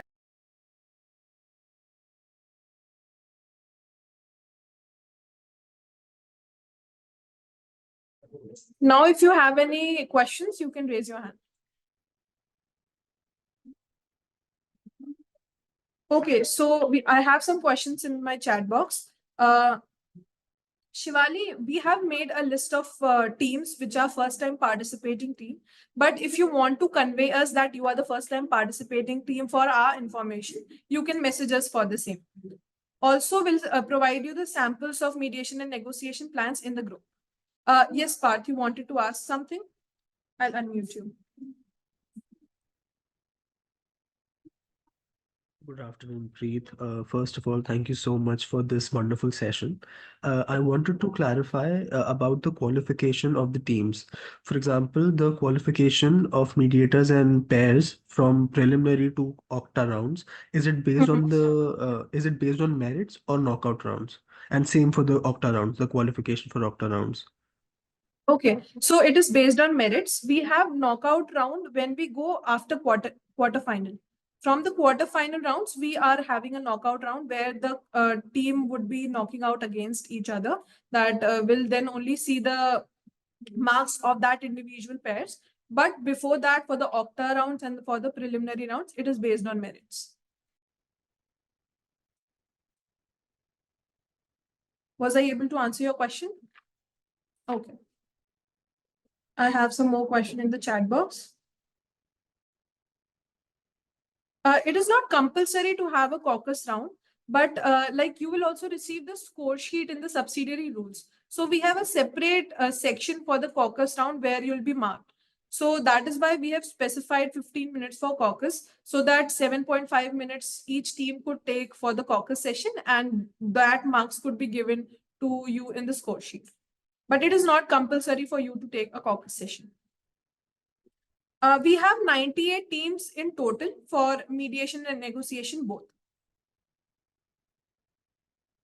Yes, you have to submit negotiation plans for both preliminary round 1 and preliminary round 2. That is why it is in total 4 negotiation plans and 2 mediation plans. Yes, the plans would be added to the plans marks would be added to the marks of the preliminary rounds, and then you will qualify for the octa final rounds. So they have a considerate amount of percentage in as a qualifying criteria for you to go to the next round.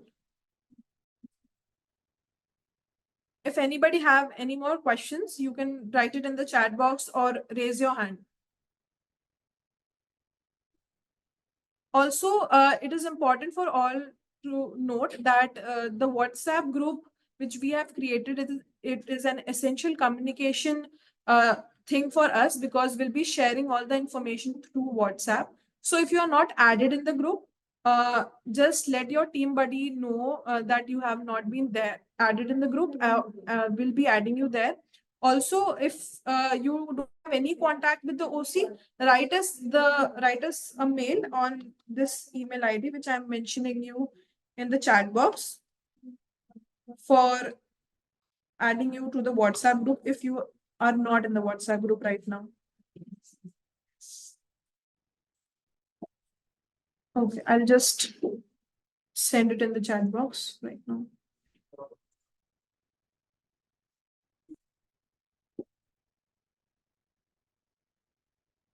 See, it's not about marking you lower, but we have like caucus does not have a separate thing in the score sheet, but we have a criteria of caucus, like 5 to 6 marks would be allotted to caucus session.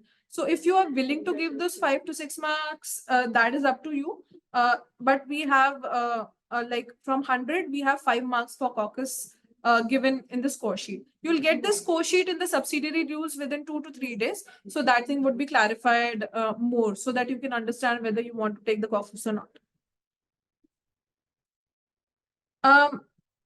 So if we fail in first round, we'll be eligible to be in the second round. For qualifying to the octa final rounds, we are going to combine both the marks of prelim 1 and prelim 2 and the mediation plans. So all this would be combined together, and then we'll be seeing that which team qualifies to the octa final rounds. So it's like in and all, all the preliminary rounds plus the mediation plan would be the qualifying criteria for going to the next round. Yeah, so the scoring criteria, you'll get the scoring criteria and the subsidiary rules, which would be released within 2 to 3 days. I have mentioned the timeline here. I'll share the PPT also in the WhatsApp group, so you can see it there. Cassie, I did not understand your question when you said, will the mediator and negotiators marks will be added to the final rounds?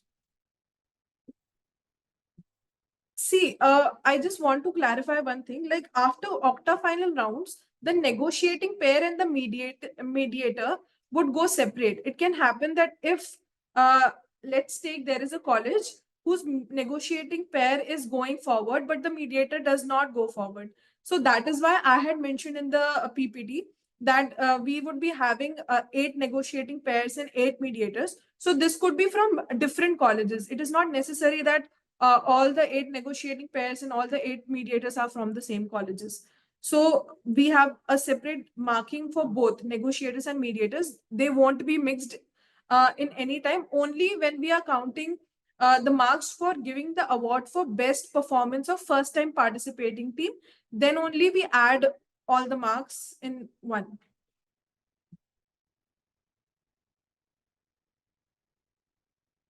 No, for the octa final round also, they won't be considered one. For that also, we'll be having mediators and negotiators differently. There'll be no mixing of marks there. Only for the award of best performance of first time participating team will mix the marks.